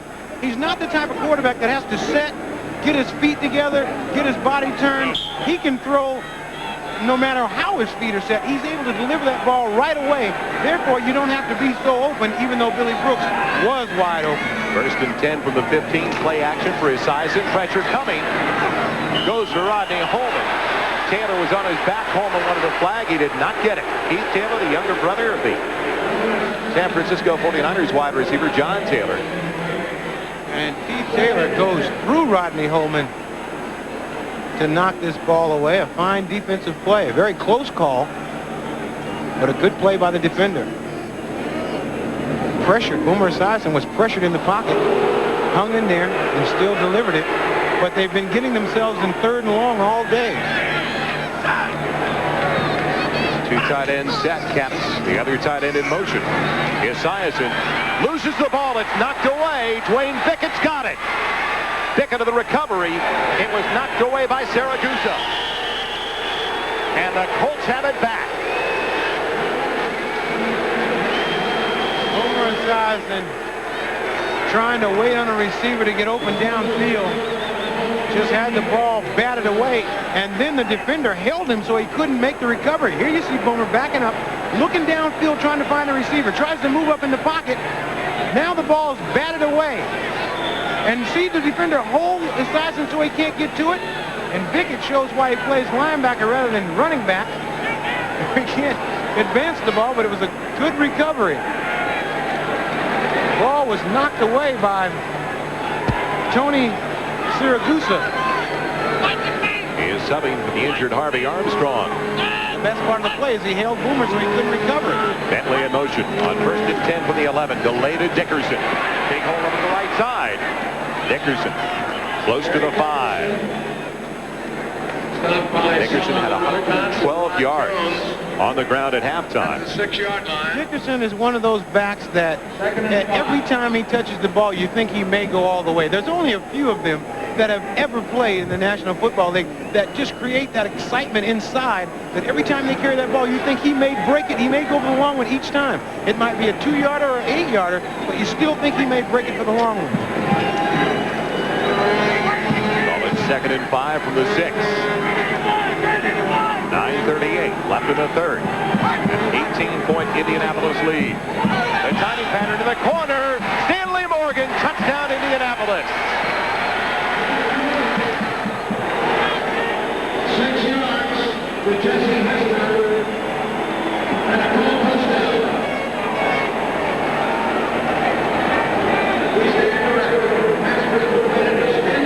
Stanley Morgan hasn't lost anything. A great play. You've seen him do that so many times in New England. He does it once more here as he celebrates his 15th wedding anniversary with that touchdown catch. Just an excellent play by Stanley Morgan. Just takes Lewis Phillips downtown. Miyasuchi for the point after try. Everything continuing to go the Colts' way. It is a 25-point lead for Indianapolis at Riverfront. The 4-6 Indianapolis Colts dominating the 6-4 Cincinnati Bengals. Joel Myers along with Ahmad Rashad. Bengals ready to get it back. Down by 25. Sent in the direction of Stanford Jennings. He's got it from the 2. And Jennings doing a good job of taking it across the 30. Out to the 31-yard line before he's tripped up by the rookie from Notre Dame, Anthony Johnson. Another look at the touchdown, Ahmad. Jeff George has shown us all different kinds of passes. The first one, he fired it on the number. Right now, he shows us tremendous touch as he just leaves. And there's his reaction. Jeff George can throw every kind of pass it takes to be a star quarterback, and he has been a star today. Esiason for Tim McGee. Out to the point. It's a gain of close to 8, bringing up 2nd and 2. It will take a monumental effort by the Bengals to come back to this 25-point deficit, but if any team could with a hurry up, they have it. Check the Hertz 10-minute ticker, and a very quick 10-minute ticker at that. James Brooks looking for the first down. He is right at the marker. The 42-yard line, tripped up by Sam Clancy. This Cincinnati offense is an offense in the past that has exploded for a lot of points. They're under a lot of pressure right now. This is the first time they've had all their players healthy, so it is possible that they could put a bunch of points up on the board. 4 wide receivers in there for Boomer and the Bengals. They've got the first down. Pocket collapsing, dump off to Brooks, the safety valve, and he's here another first down. I believe he's got it into Indianapolis territory. Dwayne Bickett bringing down the running back. It's interesting, when Boomer Esiason was talking with us yesterday about, he said from time to time he tries to fire up the team. He said he brought the analogy of a baseball manager up. He said Sam can't come off the bench like a baseball manager, run onto the field. If he gets thrown out of the game, take second base and throw it for 30 feet. He said, well, sometimes I try to be that type of player out on the field to fire up the team. He needs that now. Stanford Jennings. Brought down by Keith Taylor. Completion and a gain of about 6.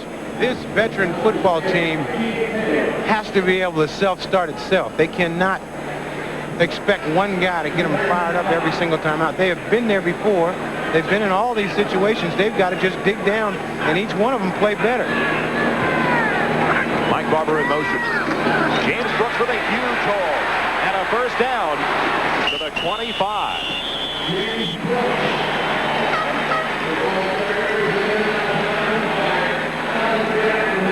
James Brooks just bursting to the line of scrimmage, then turning on the speed. It's run out of bounds after about an 11-yard gain. 7 minutes, 10 seconds left in the third quarter. The count is Eisen with pressure, throws it away.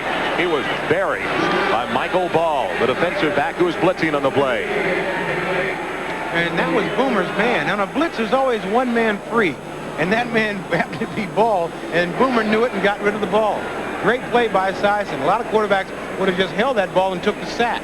Eisen, knowing where the heat was coming from, was able to get rid of the ball. 9 completions, 15 attempts. 2nd and 10 from the 25.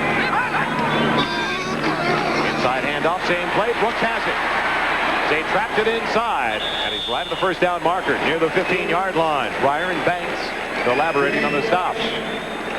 And Boomer Esiason, calling those plays at the line of scrimmage, is able to see what plays are open and get to the audible. There you see the same play that Brooks just ran a minute ago for about 11 yards. Powers through again for a first down. Boomer working in a hurry, and it's dropped by Tim McGee with flags on the play. And did the Colts move? Did they jump, or was it procedure?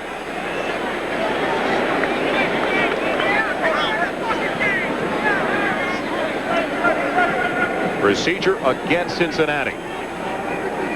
Our referee, Tom White. False start, right tackle. There is no play. Still first down. So a break for Cincinnati. They get the down back. It'll be first in the 15. A lot of times down in that 20-yard area, it's easier to get pass patterns going when you got a lot more room to work.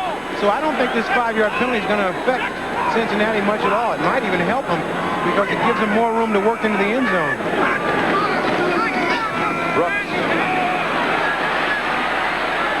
Nothing doing that time on first and 15. A yard to the 19. Jeff Harrod has put together a very, very solid game for the Indianapolis Colts. He was the first one over there once again. Jeff Harrod, who is... Did I tell you he's Mr. T's cousin? Jeff Harrod. We've got an abacus keeping a count on that. He is, but you know what? It's, after this game, it'll be Mr. T is Jeff Harrod's cousin. Clock moving, 5:45 left in the third. 2nd and 14. Brooks in motion. Esiason has the pocket collapsing, and it's complete. McGee's got it. Touchdown, Bengals.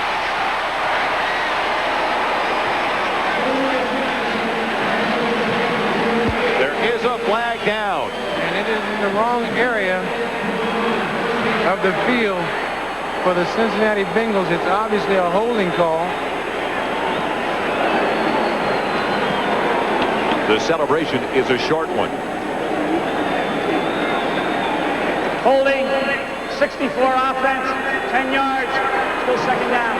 It's called on the center, Bruce Kazerski, 7th year on a Holy Cross. A huge penalty against the Cincinnati Bengals just when they were starting to get something going. Now 2nd and 24. Back of the 29. Stanford Jennings, the only one in the backfield. 4 wide receivers. Jennings on the carry. Harrod's got him from behind.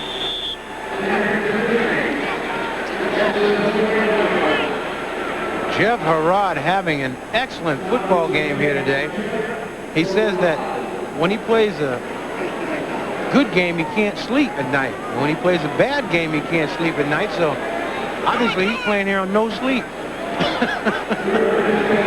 A lot of coffee, though. 3rd and 17. Big play for Boomer and the Bengals, to say the least.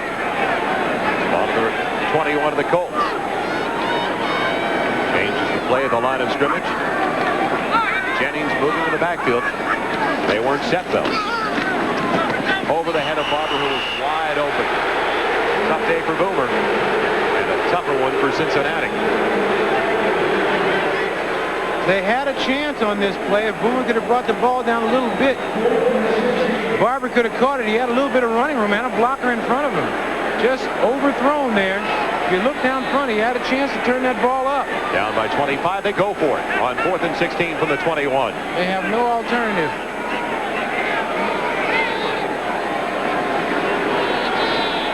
See if they can give Esiason better protection. Esiason scrambling, buys time over the middle, complete. Eddie Brown, touchdown Bengals.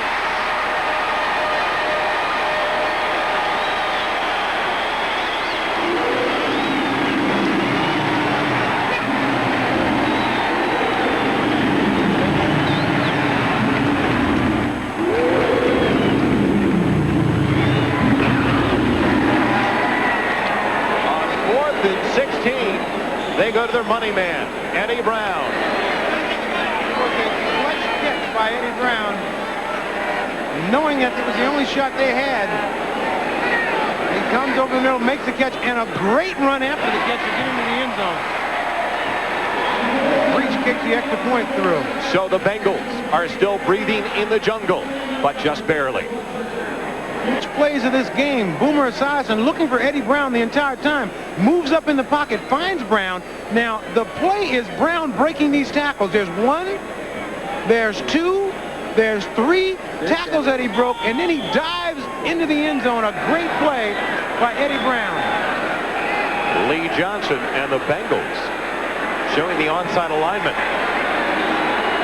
Bentley and Verdad back deep. Casey goes in that direction. And he will. And he'll send it into the next area code.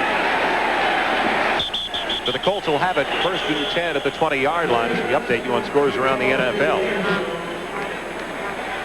The 8-2 Miami Dolphins rolling over the 2-8 Cleveland Browns.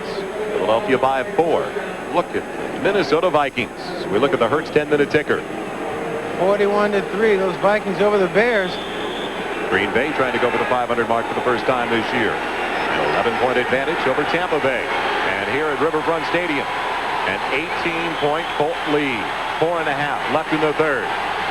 Now, in this Bengal defense, the former Bengal linebacker Reggie Williams said lacked heart just 2 weeks ago. Start to come up with the big plays. George throwing on 1st down, setting up the screen to Dickerson. Breaking tackles, Dickerson out to the 24.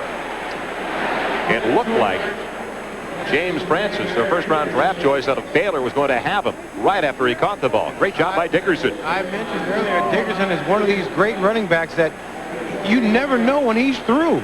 I've seen him come on all kind of piles like this. There's a nice move by Eric. There's another one. Gets by a couple other guys, and they finally pull him down.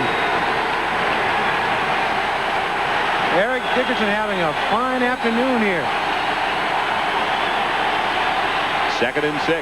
The ball at the 24. George throwing again with pressure. Throws it behind his intended target, Albert Bentley. One of the few times a day that we've seen Jeff George just flat out miss. He has been so accurate today. But you saw the Cincinnati Bengals come at him with a 5-man line. 15 for 23, 227 yards. But he has not really flat out missed a receiver. I don't expect him to crumble, Joel. He's been tough under pressure the entire game. Biggest play of the day so far for the Bengal defense. They force a punt deep inside Indianapolis territory if they hold here on 3rd and 6 from the 24. They blitz. The dump off to Bentley, and he's nailed. Lewis Phillips.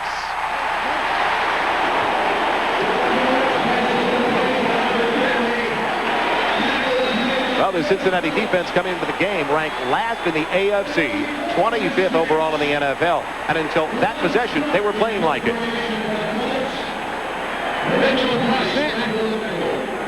James Francis, number 50, is the one that came in and put the pressure on Jeff George to make him release that ball a little early. But it was Lewis Phillips that made that great open field tackle and forced this punt.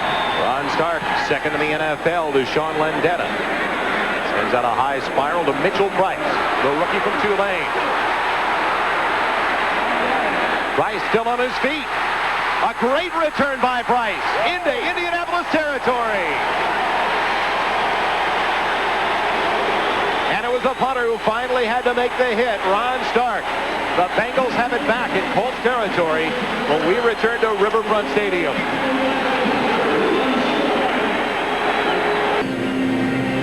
Indianapolis still leading Cincinnati at 31-13, but Cincinnati trying to make a run for it. And one of the reasons why they're excited here, as you see, Mitchell Price looks like he's going to be dropped for a loss, but he turns the corner here.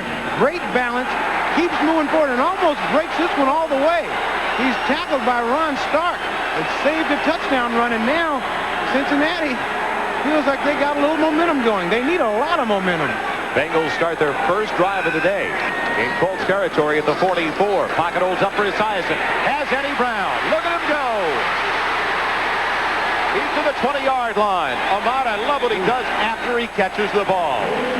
You like Eddie Brown. He's one of your favorite receivers.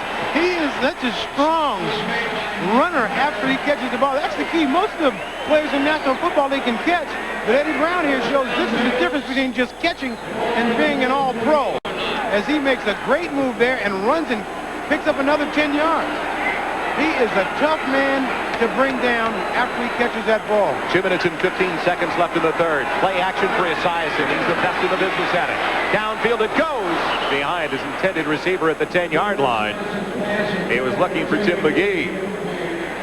They also had Eddie Brown coming across the backside of that end zone, but those are things that only announcers see from way up here, seeing that we weren't pressured.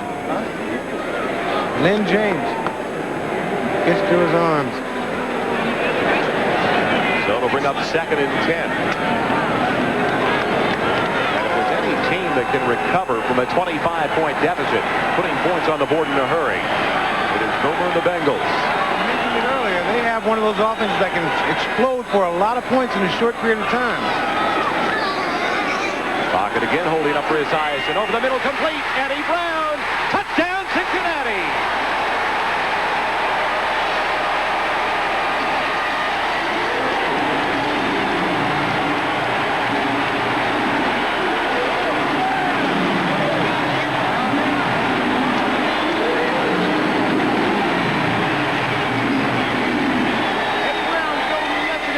Walkthrough that he was ready to explode, and he has done that here in this third quarter. Just a nice pattern, finds the open seam, and then runs through 2 defenders to get into the end zone. Now, the pattern didn't look real fancy, but the trick was to find that open soft spot in the defense to make yourself available for the catch. Eddie Brown did that very well as Breach puts the extra point through.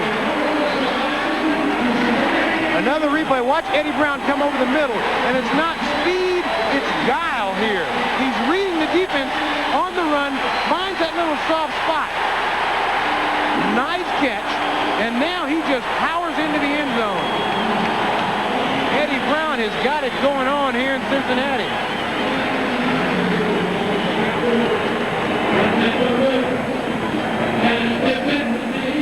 So with 6 minutes left in the third quarter, Indianapolis had taken a 31-6 lead.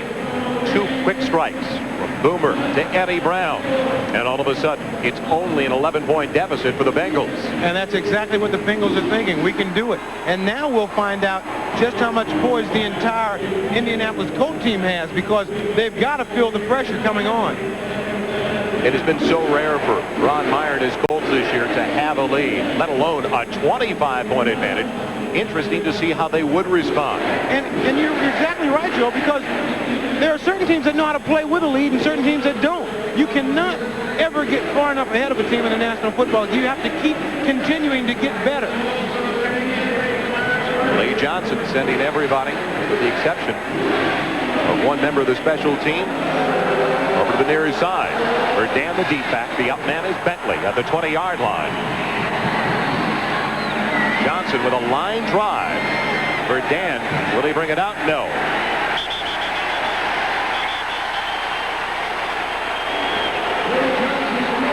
So for the second straight series, the Colts will start with the ball. First and 10 at their own 20-yard line. The last time it resulted in 3 snaps and a punt.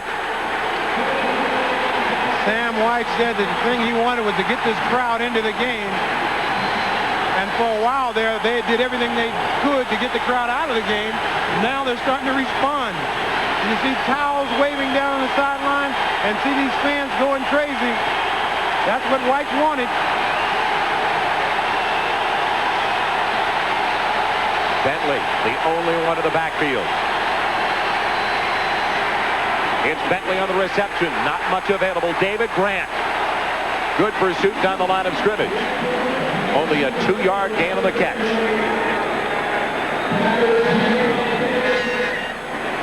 Miami still comfortably in front. The Eagles cling to a 4-point lead.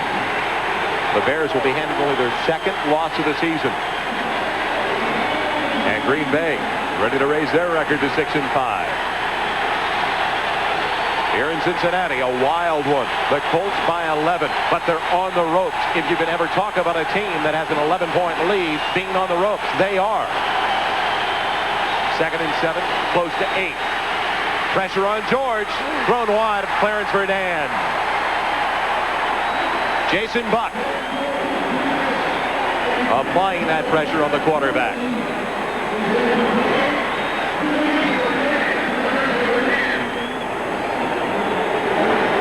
Here you see a lot of pressure here put on Jeff George. This Cincinnati defense, which has been much maligned during the course of the season. And I said earlier, Joel, at this point you throw the stats out. So what? They may be a bad defensive team. Right now they're playing very well. As we look at Fulcher, David Fulcher, the injured Fulcher on the sideline leading the cheers. He said, if I can't play, I can cheer. George is down. David Grant got him inside the 10.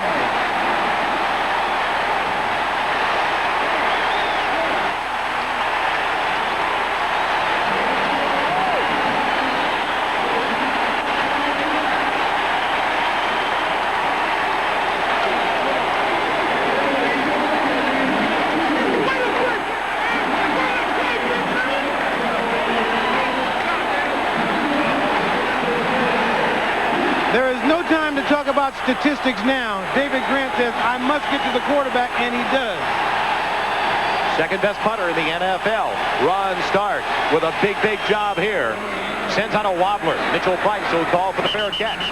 And once again, the Bengals, for the second straight time, start a series in Indianapolis territory at the Colts 47-yard line. You see Boomer Esiason on that little huddle they do on the sideline. He told you, Joel, the other day that sometimes he's got to get these guys fired up. I imagine he's trying to do that right now in that huddle. And what's tough is when they come out of that huddle from the sideline, there's 15, 16 players in that huddle. So Ron Meyer and the Colts don't know what kind of defense to implement. Another little part of gamesmanship that Sam White uses. And if you let it bother you, he's got you. 1st and 10 from the 47. Esiason with time. And Tim McGee. A short gain inside the 45. Sure-handed tackle by Cornell Holloway out of the University of Pittsburgh. Well, they get one more snap off before the end of the quarter.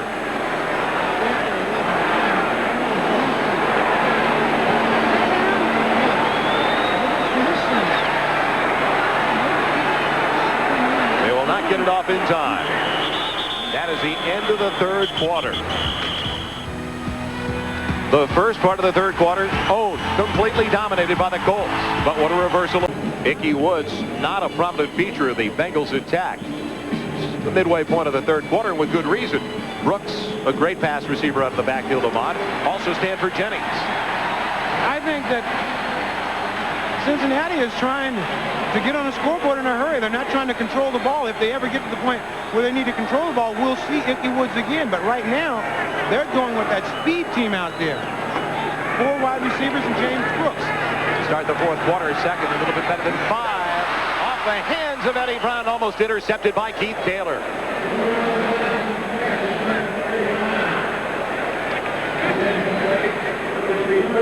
Eddie Brown, who's been the big man so far in this football game, all of a sudden a delay route over the middle just gets through his hands, and this is one of the most dangerous plays in football. When you miss a ball and it bounces up in the air, you usually get an interception. Holding call, flag on the play, would have been brought back anyway on Bruce Reimers, the left guard. So a 10-yard mark off, the down over, and second, it's just about 16 left for the Bengals. Back in their own territory now, inside their own 47. Brooks, the only one in the backfield. 2 wide receivers to each side for Esiason. And it's behind Tim McGee.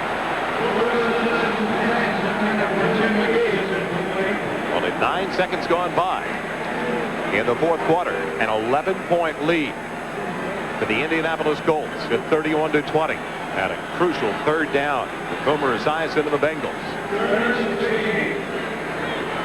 Still 3rd and 16.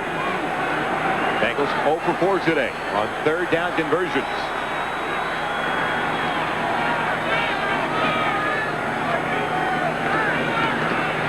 Esiason with pressure has McGee way short of the first down, though.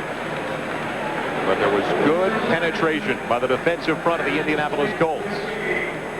Lee Johnson coming out of the field to punt it away. Mike Pryor made the hit, knocked the receiver out of bounds on the far side. The defense now, the Cincinnati Bengals, is really under pressure. They rose to the occasion last time, but if they can snuff this Colt offense out now. Mike Pryor calling for the Bearcats. And the Colts get it back at the 16-yard line. Don't forget the second half of our doubleheader. Many of you will see the showdown for first place in the AFC West. The Kansas City Chiefs at 6-4 matching up with the 7-3 LA Raiders at the Coliseum in Los Angeles. Others will see the Steelers and Jets, or possibly the Patriots and the Phoenix Cardinals. Check your local listings for the game in your area. And the AFC West. What a tight affair that is. San Diego Chargers, Seattle Seahawks also in that picture. But today, it's a battle for first place at the Coliseum. The Colts get it back, 1st and 10 of their own 16. Their last 2 possessions, 3 snaps and a punt by Ron Stark. Dickerson back in the lineup. Dickerson looking for a little bit of a seam. And he's right at the line of scrimmage. Interesting, they bring Dickerson back in now, Ahmad, because the last 2 series he did not see the playing surface. Well, at this point, they're trying to control the ball and control the clock. But you see the excellent defense that Cincinnati's playing is they didn't have anywhere to run.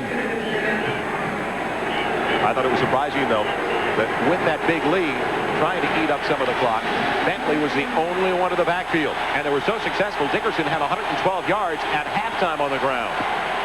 Well, they got a little leak in the dam, and then the water started to flow through it. Dickerson now the only one in the backfield on second and still close to 10. Dickerson, the straight-ahead move, rocked up. And the water continues to pour through that dam. Now, last week, was James Francis, the outside linebacker, Tim Crumrine, along with McClendon, all 3 in the stop. I like to say those football cliches. Where you say they had a little leak in the dam, and then the water started coming through. Last week, Lewis Phillips was telling me the Bengals blitz just about every other play on the Pittsburgh Steelers, if it ever called for a blitz. 3rd and long. You'll see it now from the Bengals. 3rd and still near 10 yards. George, buying time, has Bentley wide open. Bentley's got the first down. He's out to the 29-yard line. So the motion to the far side, the deception works. Bentley to the near side. A lot of pressure trying to stop this offense. Jeff George fakes it to Eric Dickerson and finds Bentley out here. And Bentley with a very fine run puts a plug in that crack in the dam. 7th catch of the day for Albert Bentley. 47 yards on the receiving end. He's got 49 receptions on the season. Tops for the Indianapolis Colts. Hester in motion on first down, outside of their own 28. Dickerson belted in the backfield. James Francis again. The first-round draft choice out of Baylor. James Francis Sam White showed me he was going to line him up right over the center and have him come every single time. There he makes an excellent blitz there and able to stop Dickerson right in the backfield. You see him coming every time. He's standing up right over the center, finds that little gap and rushes right through. He's blitzed the last 4 plays. He's been in that position. They want to always keep the pressure on Jeff George. A loss back to the 25. We're at second, a little bit better than 13. Dickerson still in the backfield. Francis blitzing again, but he's picked up this time. George with a little time. And not much yardage on the reception by Hester. James Francis has blitzed the last 5 plays in a row. Now this time he just takes his spot and he's picked up and just ran all the way past the quarterback. A great job there by Pat Tomberlin and able to handle that blitz. The key is just having that timing to go right at the snap of the ball and trying to get by that offensive lineman before he can set up. And time is the key for the Bengals. They've got a hold here on 3rd and 8. The reverse to Jesse Hester. Can the lineman get him? Yes, David Grant's got him. Or make it to a Tagovailoa.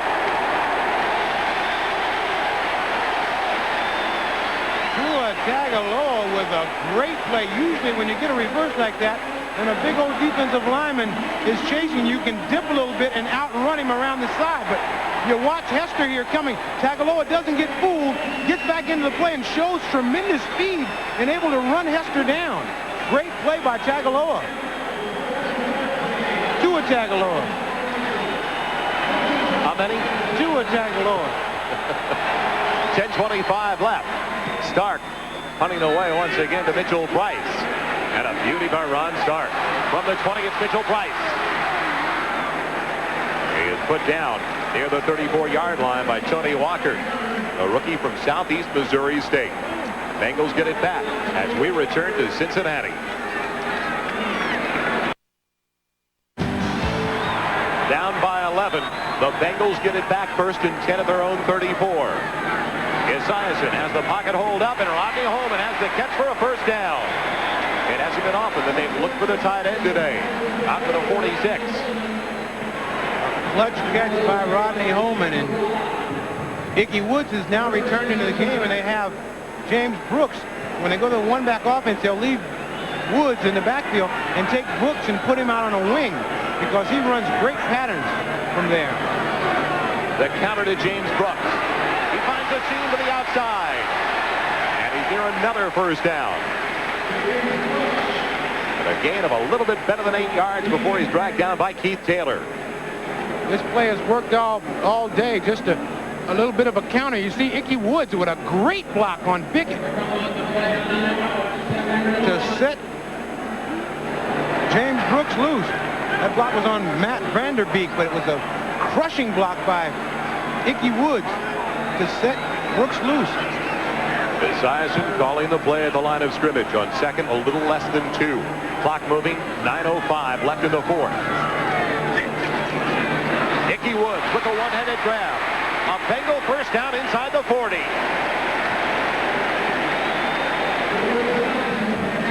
Great catch by Ickey Woods.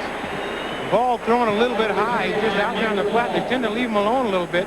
It's a linebacker out there. But Woods with a great one-handed grab, then breaks the tackle and gets a couple extra yards. Esiason going deep. Looking for Lynn James. Almost came up with it. Flags are down to the play, though.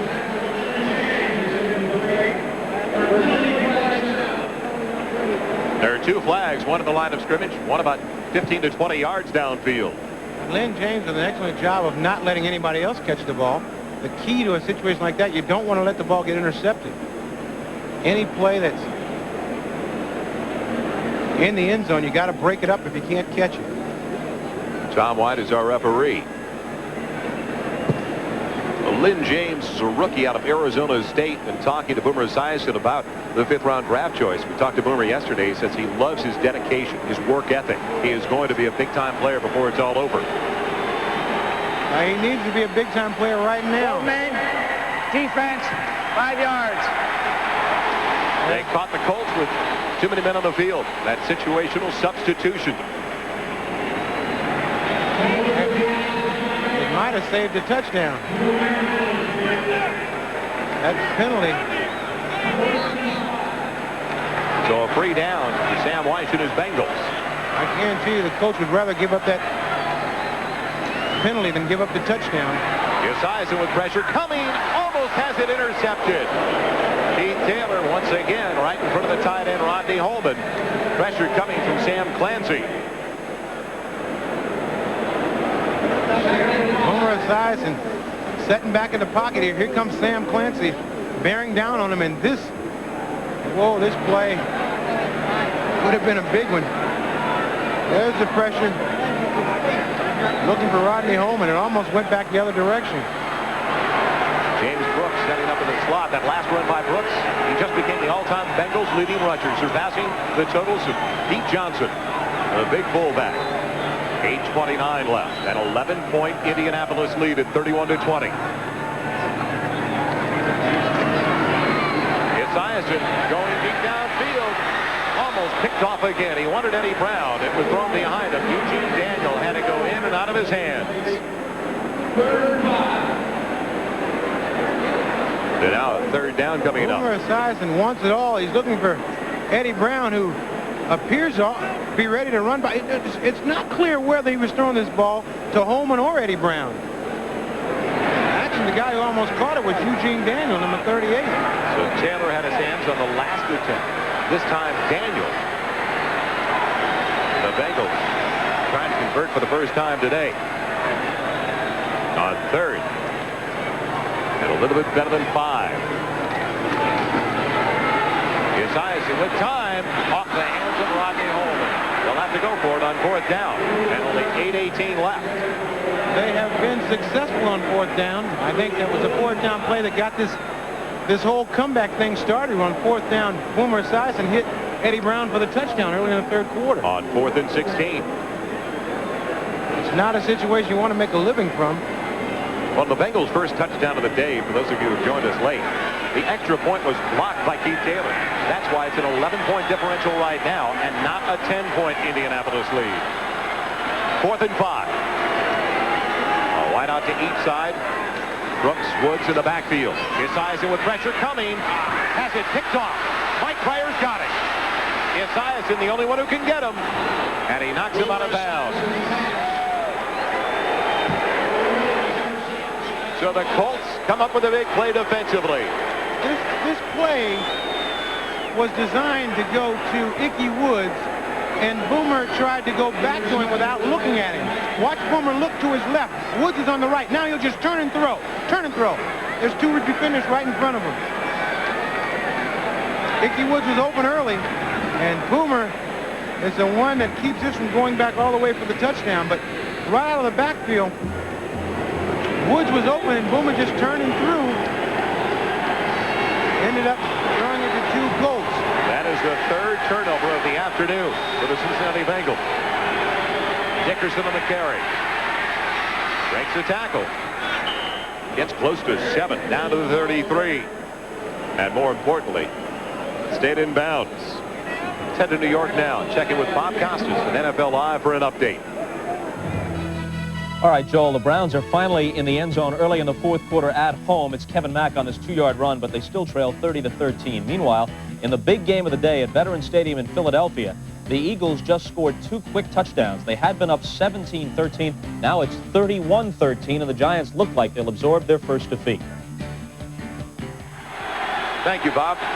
Here in Indianapolis, or Cincinnati rather, it's been Indianapolis leading most of the way. They're up by 11. And looking into the 2nd and 3, Dickerson with good blocking out in front. Breaks the tackle, has the first down and then some, all the way inside the 20, down to the 18-yard line.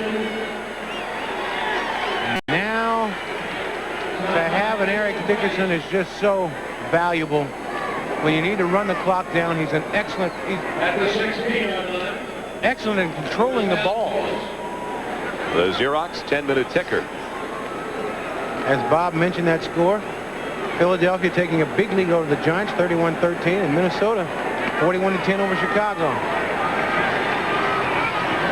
Well, it looks like it would require a turnover now for the Bengals to have a chance with 6:35 left. And a first down all the way down to the 17-yard line. George is throwing with pressure coming. It's Bentley taking the bullet in the midsection. He's to the 14-yard line for 3 yards. Forced out by Solomon Wilcox. The 8th catch of the day for Albert Bentley out of the University of Miami program, where he caught them regularly.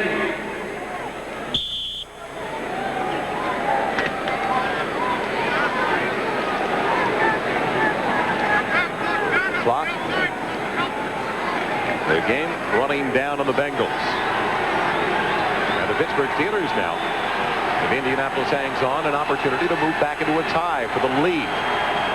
Steelers later today match up with the New York Jets. They're blitzing George, going with the timing pattern for Billy Brooks, just out of his reach. Working on Carl Carter, the cornerback on that side. Jeff George, what you want to do to a young quarterback is blitz him every time you get a chance. George sees the blitz coming and just fires away this little fade pattern just a little bit too long.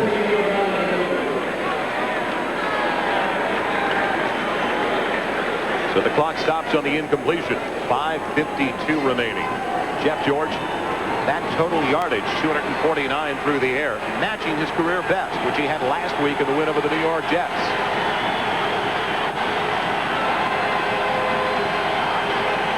Hester in motion on 3rd and 9. The delay, and Bentley takes it down inside the 10. Jeff George barely got that handoff off. James Francis was right on top of him on the blitz. George in the offensive unit would have loved a touchdown, but now, by picking up those 2 first downs, accomplished a great deal, setting things up for Dean Biasucci. 1 of 2 so far today. He will try a field goal just outside of the 16, call it a 26-yarder.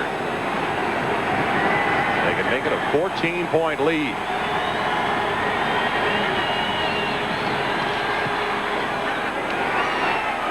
And it's exactly that for the Indianapolis Colts. They're trying to move within a game of the 500 mark. And they're almost there with 5:04 remaining. Don't forget, for many of you, coming up next, the battle for first place in the AFC West. At the Coliseum in Los Angeles, the Raiders playing host to the Kansas City Chiefs, the 6-4 Chiefs, the 7-3 Raiders. Others will see the Jets and Steelers, the Patriots and the Cardinals. It's all coming up next on NBC. Not only a battle for first place, but this is one of the great all-time rivalries in the NFL. They like each other a lot. They certainly do. Stanford Jennings. Usually in March. From his own 1. Flags down, so is Jennings at the 20-yard line. Tony Walker once again, one of the first ones down there on the special teams for the Indianapolis Colts. Penalty flag down on the play. You don't see a hold too often on a return, but that's the call against the Bengals.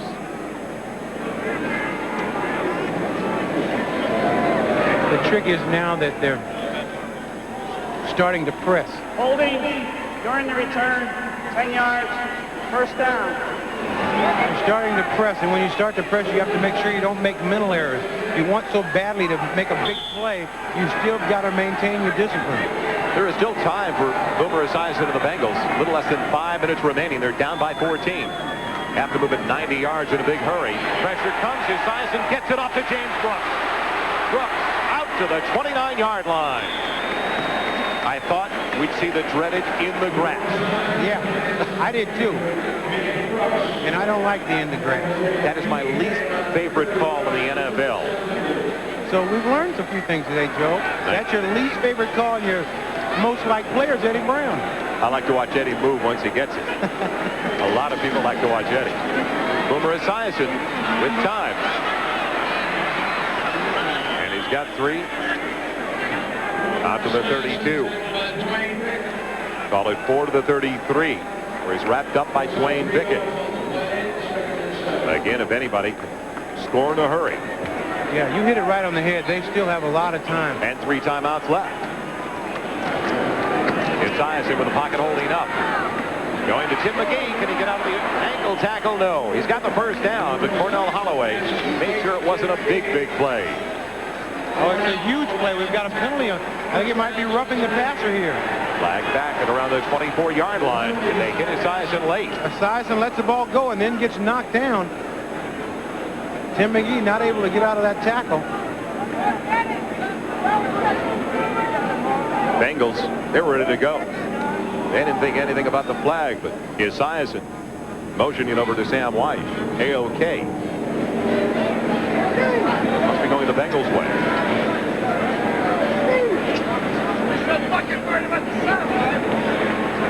Thank you, Sam. Our microphones are almost too good on the sideline today. 51, 15-yard tackle and penalty. Please reset the stadium clock to 3 minutes, 47 seconds. Don't touch me. Chip Banks called for the penalty.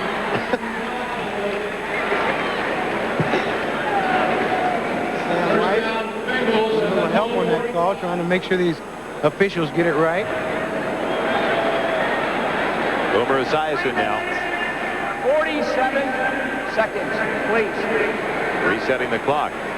Boomer Esiason with 240 yards, 18 of 32. He only threw 16 passes last week. Didn't have to throw it a lot. And they finally get 3:47 back on the clock. 143 of those 240 yards for Esiason coming from the second half. At one point, it was a 31-6 Indianapolis lead. It is now 34-20. And Indianapolis playing in a deep zone. They don't want to give up the quick long bomb touchdown. Cincinnati will have to go underneath. Pressure coming. Flag down where you normally see a holding call. Esiason sacked.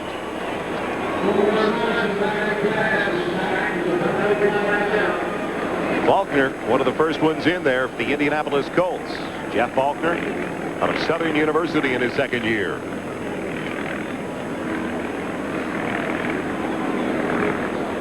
Holding, number 73 offense. Penalty is declined. Second down.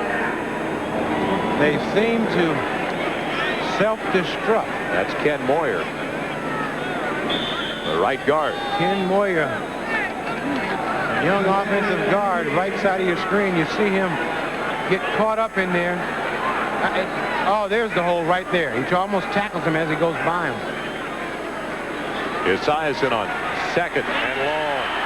Sacked again. A great play. Chip Banks. By Chip Banks. Makes a great tackle. Otherwise, Esiason is loose and running free. Chip Banks, what a story he's been. He should be on some comeback of the year award somewhere. Another man was totally out of football not long ago. It's at the 43 where it's third and forever.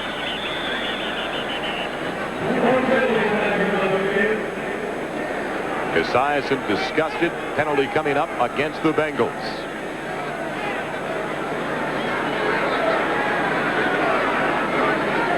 Ball start. Number 75 offense. 5 yards. Still third down. This time it's the left guard, Bruce Reimers. As I mentioned earlier, the trick is when you're trying to get back in a football game, you've got to maintain your discipline. You can't make mental errors, and that's exactly what this is. Watch number 75 to the left of your screen. He's just now going down in the stance as the ball's being snapped. So it's now third and 27. Back at their own 38. They need to get it inside the 35. Indianapolis for the first down. James Brooks on the carry. Pryor catches up with him at the 46. It'll pick up a fourth down with 3:14 remaining. It was a good play call because you don't want to try to get all those yards back in one play. You want to try to get half of it and then come back and try to get the other half.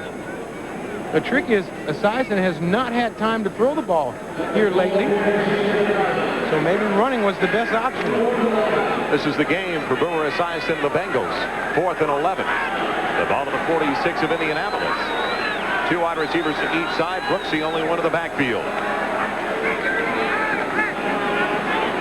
Pocket holds up. Esiason has a man. Eddie Brown's got it. It's taken away, and now they say it's incomplete. Knocked loose from Eddie Brown. That'll do it. Eugene Daniel with a big hit. Eddie Brown has been the man that has been bringing him back time and time again. And on this play, you see Eddie Brown at the top of your screen just running a break-in route. Here he comes. He's going to get tagged just as he catches the ball. He's got the ball. Right through his hands. It actually looked like a catch to me. Exactly. Are we taking a look? They may take another look at this one before it's all over. There's a timeout on the field. It appeared that he caught the ball. Sam Weiss is looking to the big screen in the end zone here. And once again, you see Eddie Brown. He has the ball right now. Now it pops out.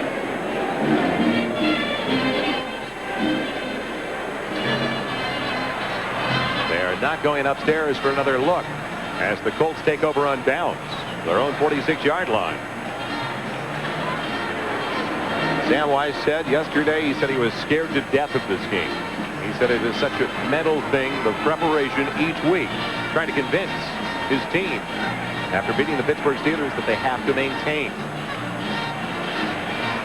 The worst thing that they want, as we look at the scores around the league, is to go into Pittsburgh after being tagged by the Indianapolis Colts. The way they wanted to roll in there was with a little momentum with 2 wins in a row and have Pittsburgh think about the way they beat them last week. But now, Pittsburgh all of a sudden has a chance to watch them get beat up pretty good by the Colts, and that is some concern for Sam White.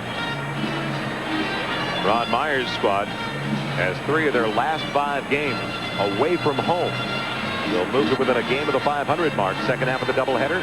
Most of you will see the Chiefs and the Raiders out of the Coliseum in Los Angeles. Others, the Jets and Steelers. The Steelers will try to move into a tie with the Bengals in the AFC Central. And the Patriots and the Cardinals.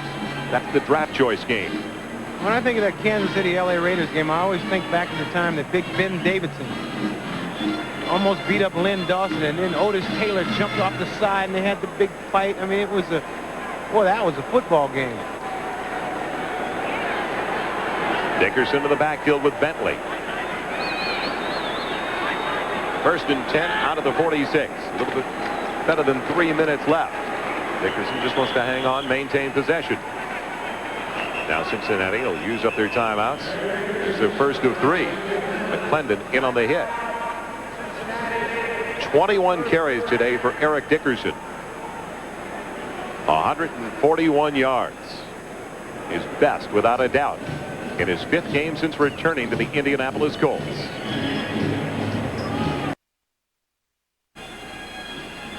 It was truly the return of Eric Dickerson for the Indianapolis Colts. They had 187 yards on the ground, 137 officially now on 21 carries for Dickerson. You know, Joe, as you look at Eric Dickerson, you have to think that maybe he is just rounding into midseason form. I mean, he came in late. This is only his 5th game back, and he certainly looks like the Eric Dickerson of old. He gets the call once again inside Bengal territory. They'll use another timeout. They have 1 remaining. It's to the 49-yard line. There are so many athletes that you read about, you hear about, that once you go out to see them, that they very seldom live up to their expectation. But Jeff George, I must say, everything you read about this man is real. He is for real. He is a great young quarterback that is going to get nothing but better. I said to Ron Meyer's release is almost sneaky quick. He goes, it's as quick as Dan Marino's of the Miami Dolphins. He gets it away in a hurry. He certainly, you know, the thing is about a quick release is that you're able to hit receivers before they have to be wide open. You don't have to set up. It takes the pressure off your line to have to hold the ball, hold the people out for so long. The receivers don't have to be wide open. His release is not only quick, but his throws are so very accurate. Well, let's check the Xerox 10-minute ticker. That's over now in Cleveland, fortunately for the Browns and their fans. It was controlled from the outset by the Dolphins. And Green Bay up by 10, trying to go for the 500 mark for the first time this year. 2:54 left. It's 3rd and 4 for George and the Colts. Bentley again, short of the first down, though. Now the Bengals will use their last time out. I've seen crazier things happen. I've been involved in things that have been touchdown, onside kick. That's right. And I know that the Denver Broncos earlier this year saw what was one of the most outrageous developments in any game. That game against the Buffalo Bills at Rich Stadium. It only takes 2 plays to score 2 touchdowns. Sam Weiss Out of timeouts. I think the great thing that has happened here for the Colts is they have been able to snuff the Cincinnati Bengal team, put tremendous pressure on Boomer Esiason, and not let him get off. Sam White, all those fears he had about this Colt team have come true. He said he didn't sleep last night. Might not sleep tonight. Stark in to punt it away. 3 punts, better than his seasonal average, which is 44 yards, 45 today. Mitchell Price waiting for the Bengals for the wobbler. Will it make it to the end zone? That is not exactly what the Bengals needed. Great kick coverage by the Indianapolis Colts. Michael Ball, the reserve defensive back, getting down there first. 99 yards from the goal line. Good coverage here, preventing that ball from going in the end zone. Nice. So a monumental effort ahead of Boomer Esiason, trailing by 14. Out of timeouts, 2:35 left. Out of his own end zone, Tim McGee steps out of bounds, stopping the clock. A gain of 4 out to the 5. Didn't look like a very big game, but it enables Boomer to have a little bit of working room.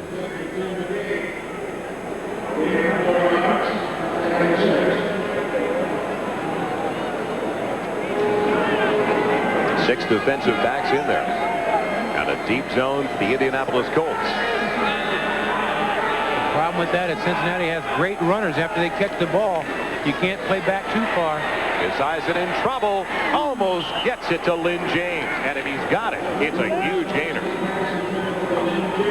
Eugene Daniel on the coverage. The pressure, though, in the backfield by Sam Clancy. Lots of pressure on Esiason.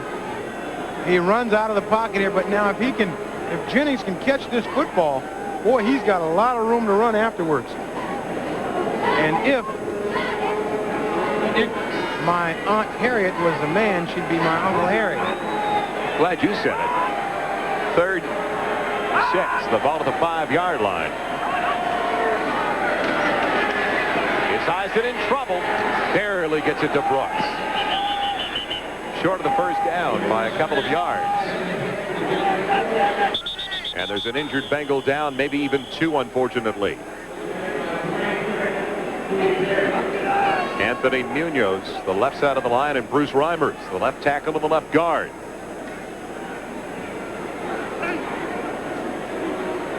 Anthony Munoz, one of the finest offensive linemen to have ever played,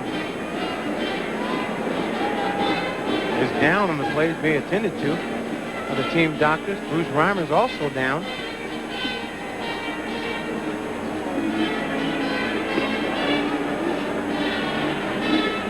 This would be a huge loss to the Cincinnati Bengal team if they lose this stalwart. Oh, there it is right there. You see, oh, boy. See Munoz's leg get caught up underneath Reimers and just twisted as he goes down. And you see the concern on the Cincinnati Bengal team. That's the most people I've ever seen around one injured player. Anthony Munoz.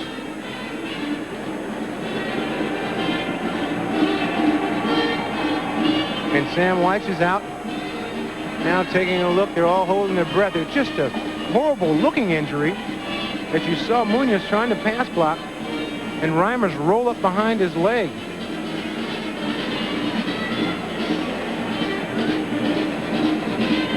I'd like to remind you this telecast is presented by authority of the National Football League as intended for the private use of our audience. Any rebroadcast or other use of this telecast without the express written consent of the Cincinnati Bengals and the NFL is prohibited. This game is property of the National Football League, the Indianapolis Colts, and the Cincinnati Bengals, all rights reserved. A future Hall of Famer is down. Reimers alongside.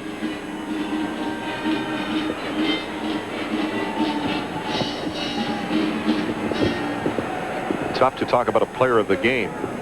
at a point like this. But our player of the game, Ronald McDonald. Player of the contest, Eric Dickerson. Over 140 yards. And the reason the Indianapolis Colts went out to that huge 31-6 lead. So McDonald's at NBC will donate $5,000 on behalf of all the players selected in today's games. And Eric Dickerson, of course, is our player of the game, to Ronald McDonald's Children's Charities to help give kids a better tomorrow. As we talk about Eric Dickerson being a player of the game, we're looking at maybe one of the players of the decade here being carted off the field. It sort of was a good sign that he got on there by himself and lifted that leg up, and he seems to be out of now he's trying to find out about Bruce. He's looking over at Bruce Reimers, team leader of the Cincinnati Bengals, 9 straight trips to the Pro Bowl. There's his coach down there, Sam Weish.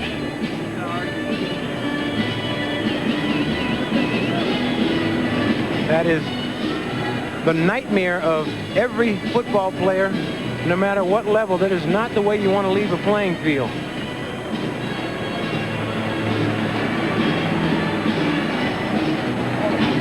And all of a sudden, on one play, they lose 2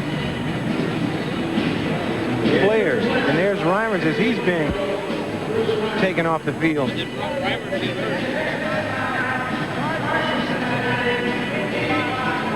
So the left guard, the left tackle gone for the Cincinnati Bengals.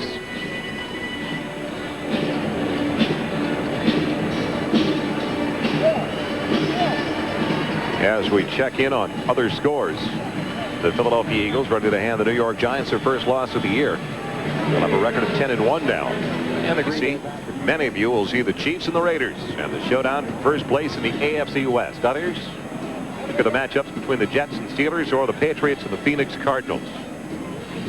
That's all coming up next on NBC.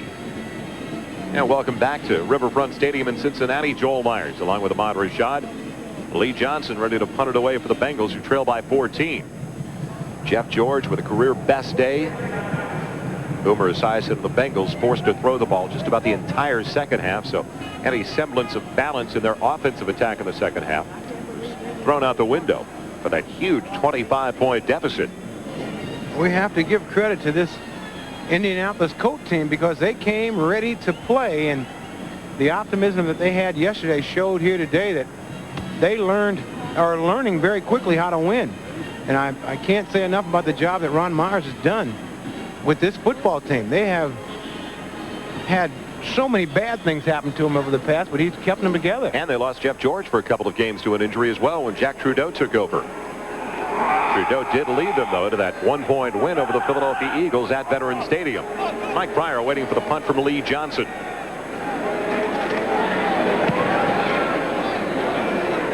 Pryor calling for fair catch. And the Colts will have it. First and 10 at their own 44-yard line. The executive producer of NBC Sports is Terry O'Neill. The coordinating producer of NBC's NFL Football, John Paratsas. Today's game produced by Victor Frank. Our director, Dick Klein. Associate director, Al Szymanski. Our production assistant, Jerome Ingram. And our technical manager, John Craig. So the Colts can run it out. The Bengals out of timeouts with 1 minute and 53 seconds left. Jeff George throwing for a career best 251 yards. That may change weekly now. He's 21 of 31. You saw how cool and comfortable he looked. He looks that way despite the score. Not because he's thrown for a career best and his team has the game in hand, but he is just a cool customer. I even think that he's such a good player. It's too early to even talk about his career best because they're just going to get better and better as he goes on because, like I said, I have thoroughly been impressed by the play of Jeff George. He is just an excellent, excellent quarterback. I thought it was interesting when Jesse Hester said, and Jesse Hester with the LA Raiders towards the end of Jim Plunkett's career, caught balls from Plunkett and said Plunkett had a way of floating it in there. It was so soft. He said Jeff George zings it in there, but it's still a soft one to catch. Yeah, there's a difference. Some players throw a heavy ball. Jeff George does not. People say, well, don't all the balls weigh the same?